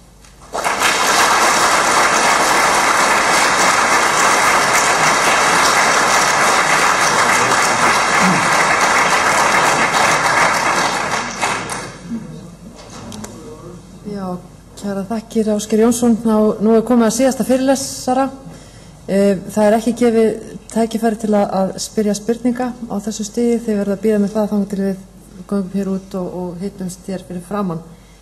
En næstur talar Gylfi Zoëga og hans erindi heitir Fjármagnsjöfnuður sem orsakavaldur. Gjörðu svo vel.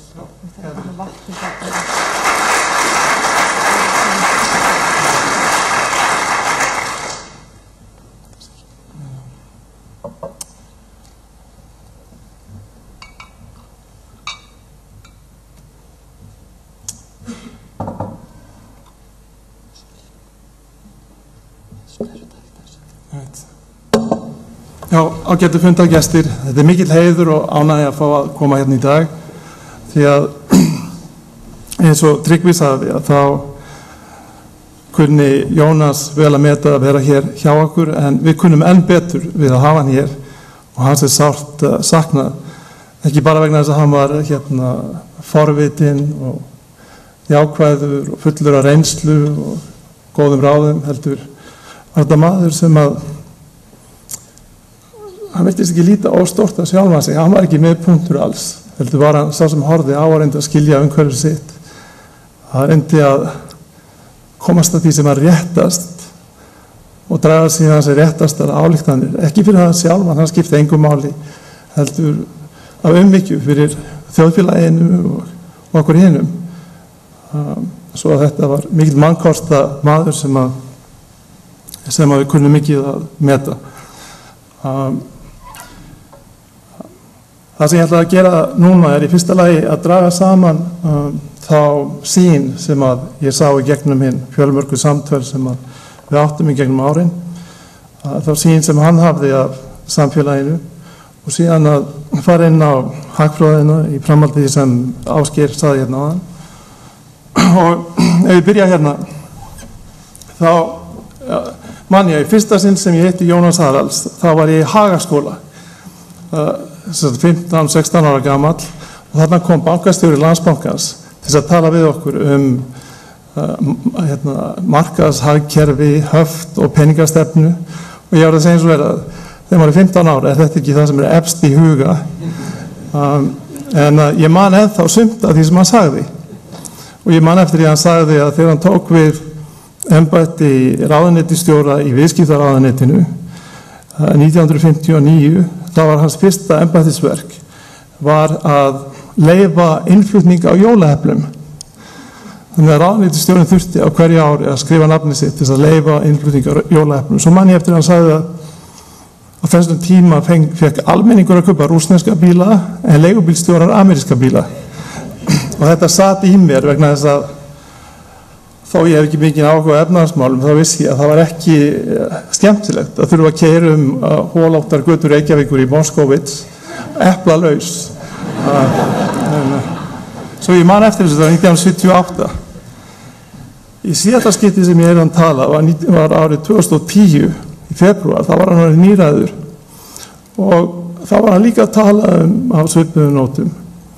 Og það sem einkenndi bæði Jónas þegar hann var að tala 1978 og síðan árið 2010, hann gæti talað nótnalaust, engin blöð og á þess að hika eða hugsa sig hann talaði eins og María hérna áðan þegar hún las ræðunas, hann gæti talað þannig í klukkutíma sem ég hef séð fá aðra taka sig fyrir. Svo af öllum þessu kynnum þá get ég dregið fram mynd, ég segi kynna af Jónasi Haralds. Það sem hann kynntist var sýn hans á þjóðfélagið en ekki, því að hans persóna var alltaf í bakgrunni, þetta var þessi kurteisi embættismadur, svo kynna af Jónasi Haralds var fyrst og fremst á hans heimssýn, má segja. Og ég get tekið fram hérna, fyrsti fundurinn í Hagaskóla, frjálst, haftalust markaðshagkerfi, það var einn hornsteinninn hjá honum. Næsti þáttur var þáttaka í alþjóðlegu samstarfi eins og við vorum að tala hérna áðan, að gera ekki eins og Íslendingum var tamt að stunda tvíhliða samskipti við einstök lönd sem síðan hafði ekki mikinn áhuga á samskiptum við okkur vegna þess að þau voru búin að finna sér annan vettvang til að leysa sín sameiginlegu mál. Sem get ég bætt við hérna nokkrum skammstöfunum sem að sumikar kannast við. Þetta eru allt stofnanir sem að hann kunni að meta gegnum tíðina. Ég man ég hitt hann hjá Alþjóðabankanum þar sem hann var fulltrúi Norðurlanda og Jónas, hann sá þá Ísland sem markaðshagkerfi, frjálst markaðshagkerfi byggt á einstaklingsfrelsi og framtaki fyrirtækja, einkafyrirtækja sem tók þátt í alþjóðlegu samstarfi en reyndi ekki að leysa sín mál einhliða og í samskiptum við einstök lönd heldur reyndi að taka þátt í þróun eins og hún var í heiminum. Nú þriðji þátturinn er ábyrg hagstjórn og þetta var hann mjög nærri hjarta og þá viðreisnar árin komu þarna við sögu og hann ritstýrði bók hagstjórn frá kreppu til viðreisnar og síðasti fyrirlesturinn hans hér var viðbrögð við kreppu fyrir og nú. Síðan, menn kannski minnast ekki oft á þetta, en hann var einn af þeim sem lagði áherslu á að það var ekki nóg að hafa einkaframtak, heldur þyrfti líka að ríkja velsæmi og traust í viðskiptum. Við segjum stundum að Adam Smith hafi sýnt fram á að ef allir hugsuðu bara sjálfan sig, þá myndi markaðshagkerfið sjá til þess að bakarinn mætir í tíma í vinnuna á morgnana til að baka brauðið handa okkur, ekki af því að hann vill okkur svo vel, heldur af því að hann þarf að afla sér tekna og það er alveg rétt. En Adam Smith skrifaði aðra bók sem hét Theory of Moral Sentiments sem allt öðru nótum og hún segir það sem heldur líka samfélaginu saman, ekki bara markaðshagkerfi, heldur að það sé vitund hvað er rétt og rangt. Einhvers konar siðferðisvitund sem inn í hverju okkar þegar við sitjum ein og við sjáum fram á það að við getum hagnast á því að gera eitthvað sem kannski er rétt og kannski ekki rétt, kannski á okkur gráu svæði og við getum orðið rík og fengið virðingu samfélagsins, að það er það sem stoppar okkur er einhvers konar vitund það hvað er rétt og rangt, eitthvað sem heldur aftur á okkur. Og hann sagði þetta er Adams missaði, þetta er umgjörð markaðshagkerfisins og það krefst þess að fólk hafi þessa siðferðisvitund. Og Jónas skrifaði þetta og það var grein sem ég sá í Morgunblaðinu með Jóhanni Ólafssyni árið 2005 þar sem hann lýsir öllum hættum sem voru að verða til í okkar viðskiptalífi á þessum tíma og reyndi var óþarfi að skrifa rannsóknarskýrslu Alþingis því að þarna voru allir þættirnir strax árið 2005 hjá Jónasi. Og síðan kem ég að síðasta þættinu sem er traust peningakerfi og ég man að hann spurði Silfri Egils, mér minnir að þetta hafi verið í nóvember 2008, þá spurði Jónas, hvernig getur þetta gengið upp? Þegar þið erum með krónuna og hvernig getur það kerfi gengið upp? Svo það sem ég ætlaði að reyna að gera er að benda á að hversu og hvernig það kerfi er brothætt og hvernig er hugsanlegt að gera það minna brothætt til þess að við getum farið út úr höftunum annars eigum að hætta að lenda aftur í vanda. Svo það sem Ásgeir sagði áðan var ágætt í stórum dráttum en hann stundum fyrir aðeins út af sporinu en það sem hann vantaði, aðalatriði sem vantaði hjá honum og aðeins líka hjá Bjarna fyrir gefur að þessi skuggi sem er yfir landinu, sem er fjármagnshöftin, er eins konar plástur. Svo það er eitthvað sár sem er undir og það þarf að lækna það sár. Svo áður en taki plásturinn af, þá þurfum við að búa til kerfi sem er í lagi. Og það sem að Jónas lagði áherslu á, það þarf að hafa traust peningakerfi og það er ekki nóg að byggja virkjanir en maður hefur ekki traust peningakerfi sem fyrirtækin geta þrifist í. Svo atburðarásin sem Ásgeir Jónsson var að lýsa hérna áðan, hún er dæmi eins konar áfall sem að ótraust peningakerfi verður fyrir. Og til þess að við getum haldið áfram með þetta peningakerfi, þá eru að athuga hvar eru gallarnir, hvað gerir það brothætt, svo við getum haldið áfram. En ekki bara taka plásturinn af og segja við vonum það besta. Því að kerfið eins og það var, það virkar mjög vel á svona fallegum degi þegar sólinn skín í heiði og engin áföll verða, en það er brothætt og það þarf mjög lítið til þess að brjóta það. Það hér brotnaði 2006, svo brotnaði 2008,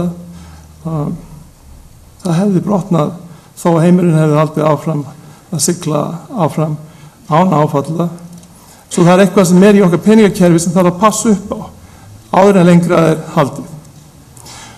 Og Jónas var með þá skoðun að við ættum að taka upp evru og fara inn í Evrópusambandið og það er ein leið en áður eins og Ásgeir benti á verðum við að hugsa hvar við erum og hvaða kerfi við erum með og hvernig við getum bætt það.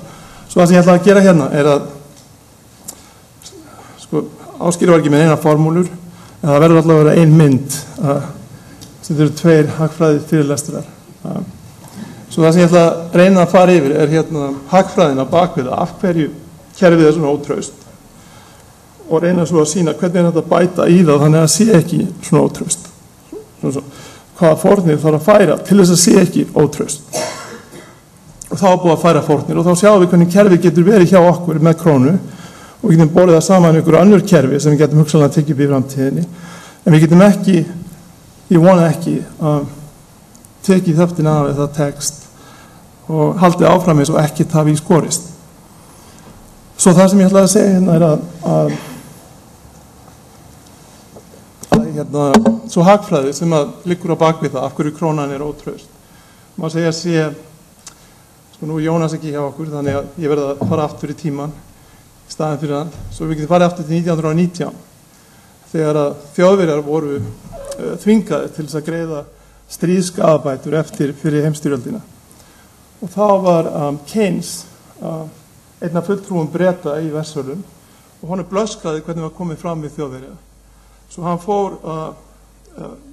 affundinum til Englands og skrifaði bók sem einhver áhrifamesta bók sem skrifuð í hagfræði hagfræðilegar afleiðingar friðarins. Og kenningin var svo að það að leggja byrðar á þjóð eins og Þýskaland til þess að þvinga Þýskaland til þess að greiða sigur vegurunum sem var Frakland og Bretland bætur til þess að þessa þjóðu getur gert upp skuldir sína við Bandaríkin og það sem var að gerast.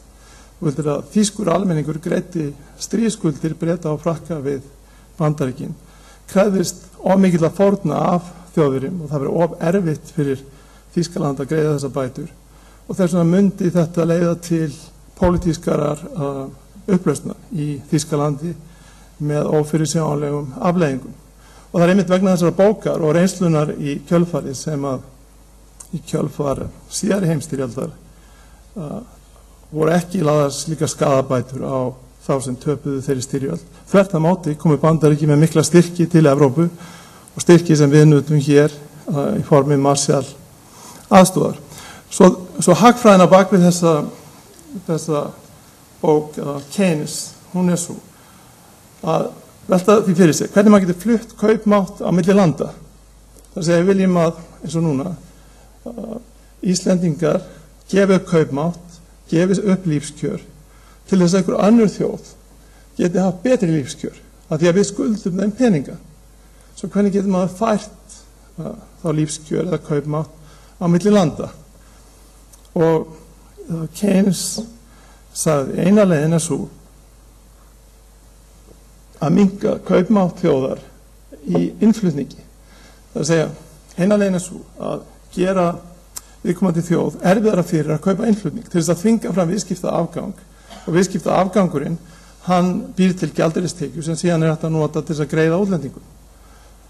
Og þetta kallast flutningavandinn eða transfervandinn í hagfræði. Og það sem að gerist og hagsagar síðustu ára hér á landi, maður segja hann á þann hátt, að það myndaðist afgangur í öðrum löndum, sem Þýskalandi, Japan, Noregi. Norðmenn eru miklu sökudólgar, þeir spara svo mikið og vilja kaupa upp heiminn. Þegar við höfum land eins og Noreg sem með peninga sem þeir þurfa að ávaksta, þá verða þeir að fara einhvert. Svo þeir þvingast, það þarf ekki eins og áskilsaði góða frétti, við þurfum ekki að standa okkur vel, það þarf bara aðeins að koma innflæði þar sem einhverju erlendi bankar að kaupa krónueignir og krónan lyftist aðeins upp. Og ef hún lyftist upp, þá sjá fjárfestar að hún að hækka og þá stökkva aðrir á vagnin svo hún hækkar enn meira. Og almenningur hér sér að innflutningur að verða ódýrari, svo hann kaupir þá bíla og annað slíkt. Og ekki að því að hann sé að gera neitt slæm, heldur vegna þess að þetta er alltaf að verða ódýrara og það er að verða ódýrara vegna þess að útlendingar að lána okkur peninga, vegna þess að þeir hafa svo mikið af peningum, vegna þess að þeir hafa svo mikið af peningum, vegna þess að þeir spara á mikið. Svo það sem gerðist var það að Þýskaland var með alltaf mikinn afgang, Noregur var með alltaf mikinn afgang, Japan, Kína, Miðausturlöndin og þessi peningar þrýsta sér inn í ennu löndin, í Bandaríkin, Ísland og svo Evrulöndin, Írland og Spán og þeir valda að usla þar. Svo það sem gerist þá er að kaupmáttur að flytjast inn í landi í gegnum hátt raungengi. Þess að krónan hækkar vegna þess að erlendi fjárfestar vilja lána okkur peninga eða kaupa krónueignir. Svo krónan hækkar. Það þýðir að innflutningur verður ódýrari og almenningur fer að skuldsetja sig og fyrirtækin skuldsetja sig og innflutningur eykst, viðskiptahalli verður til, erlendaskuldir safnast upp og svo framvegis. Og þá er það góðæri sem við tölum er þá fjármagnað með erlendum skuldum. Og þetta gerist á þess að við séum neitt að byrja það. Við erum ekki miðpunkturinn hérna. Það er fjármagnsmarkaðir, alþjóðlegi fjármagnsmarkaðir sem valda þessum fjármagnshreyfingum sem koma inn og þvinga krónuna upp. Síðan gerist það að aðrir eins og hérna, þess að við höfum niðurhallandi kurvu, þannig ef við sýnum viðskiptaafganginn sem fall af framleiðslu, það er niðurhallandi fall vegna þess að eftir sem framleiðslan er meiri hér þá tekjurnar meiri og innflutningur er meiri, en nú gerist það allt í einu að fjármagnið streymir inn í landið, svo við sjáum að kurvan hérna hliðrast niður svo við getum myndað viðskipta halla og við fjármögnum viðskiptahallann með öllum þessum gjaldeyri sem útlendingar vilja gefa okkur. Síðan hoppa enn aðrir á vagnin, og þetta er svo litlar upphæðir, það þarf ekki nema 1 eða 2 sjóð í útlandu til að lyfta krónunu og krónan heldur áfram að hækka og við erum mjög ánægðir. Við segjum sögur það, akkur er alltaf svo frábært hjá okkur. Það er saga yfirburð okkar í viðskiptum, frábæra frammistöðu í ríkisfjármálum, frábæra frammistöðu í ríkisfjármálum og allt það góða sem er að gerast hjá okkur, af því að útlendingar vilja koma með pening hérna. En það sem þeir eru að hugsa þeir eru að græða á því að krónan sé að hækka. Og innlendir aðilar, fyrirtækin í landinu, þau sjá það, ef við taka erlend lán, þá lækkar krónutala lánana fyrir hverju ári til annars.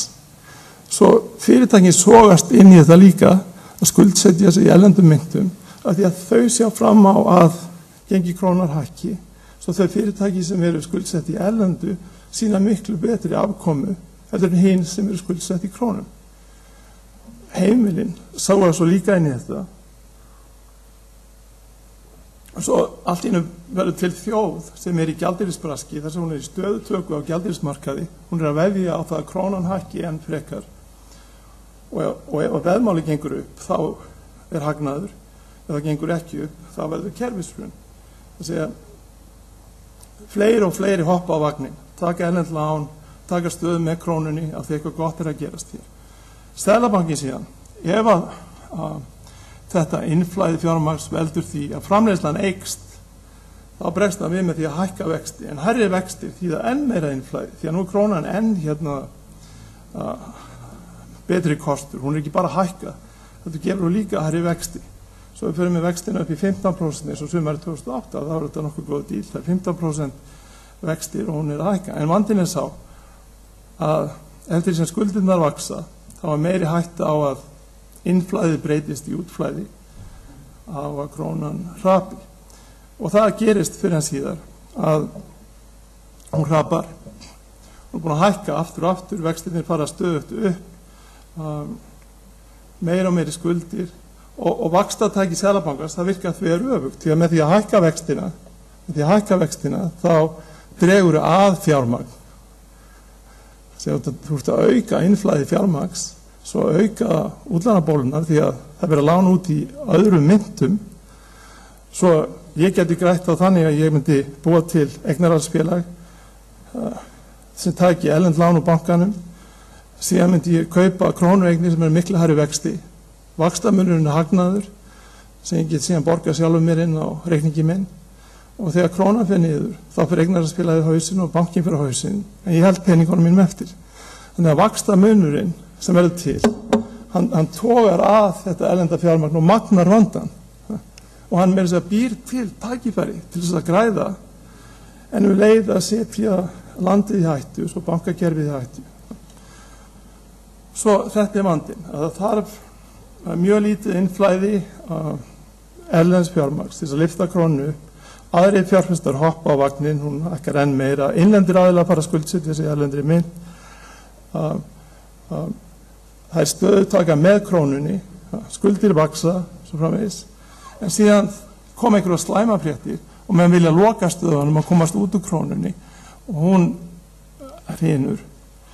Þá er þetta rétt sem Bjarni sagði áðan að krónan bjargar manni fyrir horn. Hún er eins konar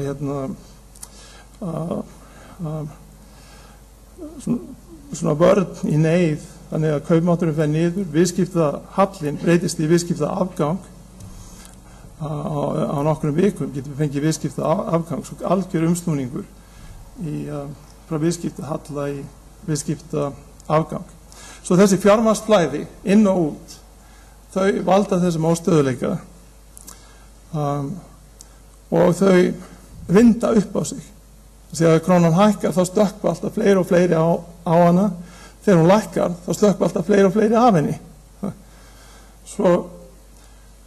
Svo ég held að við sem lítil þjóð ættum að vera eins og Jónas, lítilát, og segja það sem stjórnar málum hér er miklu fremur ástand á alþjóðlegum fjármálamörkuðum heldur en það hvort að skattar séu aðeins hærri eða aðeins lægri eða hvað verðum að gera hér innanlands. heldur þessi fjármagnsflæði svo mikil og svo gríðarlega mikil í samanburði við þetta litla hagkerfi að það er svo lítið til þess að lyfta því upp og láta það svo skella niður og brotna á leiðinni niður. Og það sem var gert, það voru sett fjármagnshöft til þess að læsa þessa peningi inni svo að þau myndi ekki fara út og valda gengisfalli krónunar umfram það sem var. Og ástæðan er svo að lífskjörin hefði farið enn lengra niður, skuldinar hefði hækkað enn meira og órói innanlands hefði orðið enn meiri. Svo raunhagkerfi síðan, þess að það hvað fólk vinnur og hvað það gerir, það sveiflast með þessum fjármagnsflæðum. Svo þegar það er innflæði fjármagns, eins og var 2004 til 2008, þá eru þær atvinnugreinar sem byggja á innflutningi sem að blómstra. Það er verslun. Innflutningsverslunin, hún blómstrar, fjármálafyrirtækin blómstrar og verktakastarfsemin, hún blómstrar. Síðan verður hrun krónunar sem veldur í að þessar greinar allar fari í þrot og útflutningsgreinar taka við, svo það er þá ferðaþjónustan sem vex ört á síðustu árum. Við vissum ekki hvaða útflutningsgrein myndi vaksa en svo kom í ljós að ferðaþjónustan sem óksra. Svo þessar fjármagnshreyfingar inn og út, það breyta struktúru atvinnulífsins, það brenglast. Sko, það er of mikið að byggingarvöruverslunum í Reykjavík, það voru of margir kranar, það voru of mikil sala á sjónvarpstækjum og svo framvegis hérna áður og svo hrynur þetta allt saman og svo fáum við of marga ferðamenn í kjölfarið. Það er of mikil fjárfesting í hótelum og svo getur maður séð fram í tíman að hótelin verða auð eftir einhver ár og byggingarkranin koma aftur. En að þessi tilfærsla á framleiðsluþáttum á milli greina, hún er ákveðin sóun. Það er betur að hafa stöðuleika þannig að menn séu að byggja upp ferðaþjónustu til langframa en ekki að vera eins og hérna í sveitinni í gamla daga þegar það styttir upp að hlaupa allir út og reyna að ná inn sem mestu og svo byrja að regna og svo leipur aftur út. Það er betra að hafa stöðuleika þannig að framleiðsluþættum sé ekki stöðugt að færast á milli greina. Og þessi hagsveifla sem verður til í þessu hagkerfi sem byggist ekki svo mikið á því sem við erum að gera, heldur á því hvað einhverjir ungir menn og konur við tölvuskjá í fjármála fyrirtækjum í útlöndum hvort þeim dettur í að hoppa á krónuna eða ekki að hoppa á krónuna þann daginn veldur því að það var uppsveifla til loka 2008 síðan kreppa, það er að segja framleiðslan drógst saman og svo viðsnúningur aftur 2010 atvinnustigið lækkaði, svo atvinnustigið hækkaði, svo fór það niður, svo upp aftur fjárfestingin jókst, svo hrundi hún, svo fór hún aftur upp einkaneyslan jókst gríðarlega, svo fór hún niður, svo hún að taka við sér aftur. Verðbólgan jókst og svo kemur hún niður. Og kaupmáttur launa er svona, að segja árin 2007-2008 var allt og mikill kaupmáttur hérna, vegna þess að krónan var svo há, svo talandi forsendubrest. Þetta var ekki eitthvað sem var sá fyrir, maður átti þetta ekki inni, það var þetta sekta mann fyrir þetta að hafa haft svona góðan kaupmátt á þessum árum. En síðan þegar krónan fer niður þá hrynur kaupmáttur og svo er hann komið upp aftur. En þessar sveiflur, það sé kaupmáttur reglulega launa heimila, það fer úr vísitölunni 100 í 108 og svo niður í 95 og svo upp í 104 og svo erum við núna cirka í 2006. En þetta er alveg óþarfi, það hefur ekkert gerst hérna í þessu landi til þess að láta kaupmátt launa hérna fara svona mikið upp og niður. Það eina sem hefur gerst er á tölvuskjám þessara litlu drengja sem eru í bönkum einhverstaðar út í heimi. Og það er óþarfi að láta þessar fjármagnshreyfingar fara svona með heimilin og bókhald heimilana og búa til kvíða og vandamál á heimilum og í fyrirtækjum sem þurfa að búa við svona ástand. Svo veikleikar þessar peningakerfis án hafta, sko þannig að þegar þið talið höftin sem þurfa að fara af sem allra fyrst, þá er ég sammála því. En ég er meiri kvíða fyrir því að þið gerir ykkur ekki grein fyrir hvað tekur við á eftir. Þetta er ekki fyrir hérna landi sem við erum að halda inn í, á þess að við gerum einhverja kerfisbreytingar. Og hérna eru veikleikar peningakerfisins án hafta, það er að segja flæði alþjóðlegs fjármagns veldur sveiflum gengis, verðlags, kaupmáttar og höfuðstóls verðtryggðra lána. Það hvað heimilin hérna skulda Það segja að þau fáið á heimabankanum yfirlit yfir það skuldir ykkar, þá fer það eftir í hvort að fjármagnið er að fara inn í landið eða út úr landinu.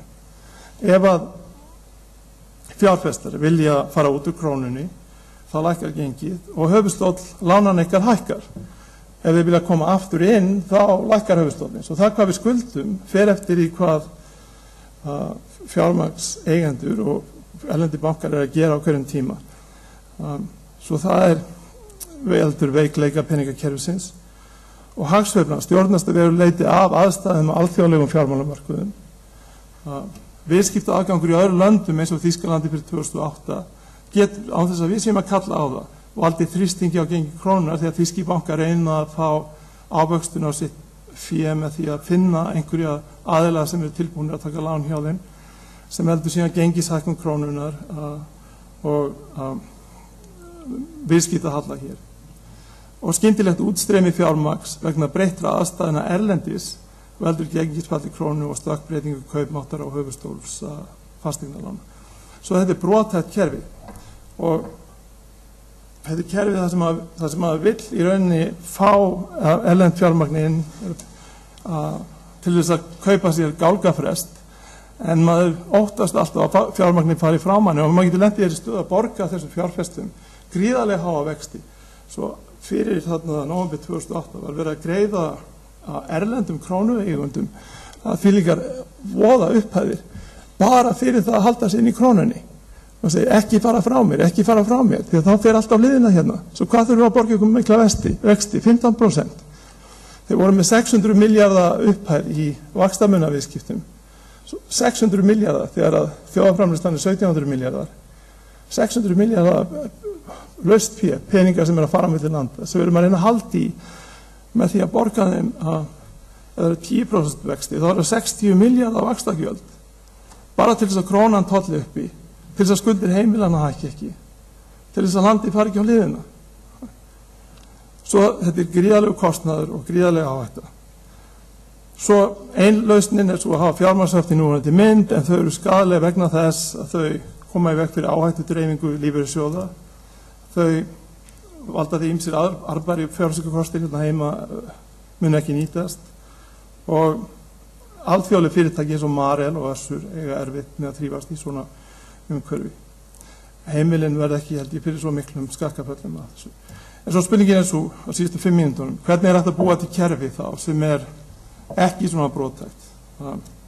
Og sko, þannig að nokkra reglur, kannski ekki vinsælar, en það þarf að setja í einhverja reglur og breyta því hvernig Seðlabankinn beiti sínum tækjum.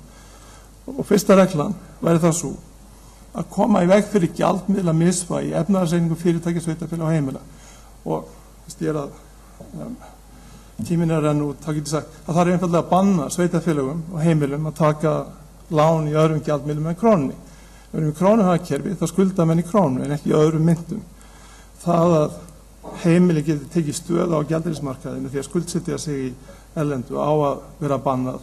Bankarnir ættu aldrei að hafa leyft það og eins með fyrirtæki sem er með krónutekjur, sveitarfélög og svo framvegis eiga að vera í krónu skuldum. Og númer 2, að koma í veg fyrir gjalddaga misræmi í efnahagsreikningum fjármálastofnana og þá er þetta eitt að koma í veg fyrir að íslenski bankar geti safnað innistæðum í útlandum. Það gengur alls ekki. Þeir hafa ekki neitt lánuveitanda þeir þrautavara. Þeir eru óstöðugir og brothættir ef þeir fara út fyrir krónuna. Og maður verður að passa upp á að fjármögnun þeirra sé slík í erlendri mynt að þeir þolið það að vera lokaðir út af erlendum fjármagnsmörkuðum. Svo er þriðja hugmynd sem Jónas var með, hún var svo að reyna að fá norræna banka til þess að eignast hluta í íslenskum bankunum eins og hefur gerst í Eystrasaltsríkjunum. Þeir þurfi ekki eiga meiri hluta en eiga talsverðan minni hluta til þess að draga úr áhrifum kunningjasamfélagsins hérna innanlands að þessi aukin þekking og áhættu dreifing. Þannig að við fáum stöður á bankakerfi með því að fá erlenda banka inn í einhvert eignarhald á okkar. Hvað varðar Seðlabankann, þá hefur hann verið hluti af vandamálinu. Svo hann þá beitir fleiri tækjum. Í fyrsta lagi þá kemur hann sér upp gjaldeyrisforða eins og hefur verið að gerast undanfarna mánuði. Svo hann með búin að kaupa yfir 80 milljarða af króna af erlendum gjaldeyri á þessu ári sem kemur sér upp gjaldeyrisforða og það herkostnaður við það vegna þess að þá býrðu til krónur sem bera vexti. Svo það einhverju milljarðar á ári sem kostnaður við að hafa gjaldeyrisforða. Ef það verður innflæði eins og var 2004-2008 þá fyrir hann á móti innflæðin og leyfi krónuna ekki að hækka. Vegna þess að ef hún hækkar þá eykst einkaneysla og innflutningur og þá aukast skuldirnar. Svo hann verður að fara á móti til þess að koma í veg fyrir gengishækkunina. Ef það verður útflæðið þá reynir hann að selja til þess að jafna þessar sveiflu krónuna vegna þessara flæða. En ef flæðin verða of sterk, þannig að hann fyrst reynir maður að kaupa gjaldeyri þegar það er innflæði. Ef innflæðið er svo mikið að það verður of kostnaðarsamt, þá væri æskilegt að geta gripið til annar aðgerða, sko getur kallað það höft, sko, en það er skattur á innflæði eða bindiskild af erlenda fjármögnun viðskiptabanka, eitthvað slíkt. Þannig að það þarf önnur tæki til þess að minnka innflæði. Síðan að beita öðrum tækjum þegar að bankarnir fara að lána of mikið til heimila, til fasteignakaupa, þá er þetta, í staðinn fyrir að hækka vexti, það er þetta að breyta kröfum veðrými og nota önnur tæki til þess að koma í veg fyrir fasteignabólu. Og síðan að fylgjast reglulega með þetta peningalegum eignum og skuldum allra atvinnum. Svo þá er hugmyndin svo að reyna að minnka sveiflurnar sem allra mest og beita vaxtatækinu miklu minna og það þýðir herkostnað í formi gjaldeyrisforða og það þýðir herkostnað þegar gjaldeyrisforðin er aukin mikið til þess að koma í veg fyrir annað tímabil 2004 til 2008 og þá held ég að við getum komið í veg fyrir að okkar kerfi væri eins brothætt eins og það hefur verið en ekkert af þessu verið vinsælt en ég myndi byrja á þessum breytingum og taka síðan höftin af því að þá höfum við minna óttast í framtíðinni. Svo Jónasar vegna þá er ég samt að segja að á leiðin inn í evruna þá er slíkt kerfi alveg kjörið og ef við förum þá leið þá verður það líka að hafa þjóðhagsvarúðarreglur sem að draga úr skuldsetningu, minnka hættu á eignaverðbólum og viðhalda samkeppnishæfni atvinnulífs. Ok, takk fyrir þetta.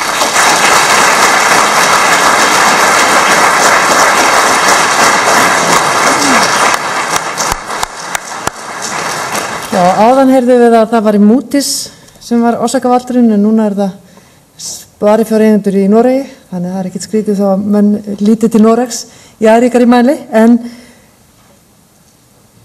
fjármálaráðherra og aðri góðu gestir, það er komið að lokum þessa ágætu ráðstefnu. Mér langar að þakka ykkur öllum fyrir komuna, frábæri erindi frá ykkur öllum og ítreka mikilvægi þess að bráðum verði gögn og skjalasafn Jónasar aðgengilegt okkur öllum og hér frammi eru veitingar í boði Landsbankans og minni líka á að þið taki með ykkur inntaka af þessari glænýju bók með greinum eftir Jónas. Ég held að við höfum haldið fallega upp á afmælisdaginn hans sem var 7. október. Takk kærlega fyrir komuna. Bless.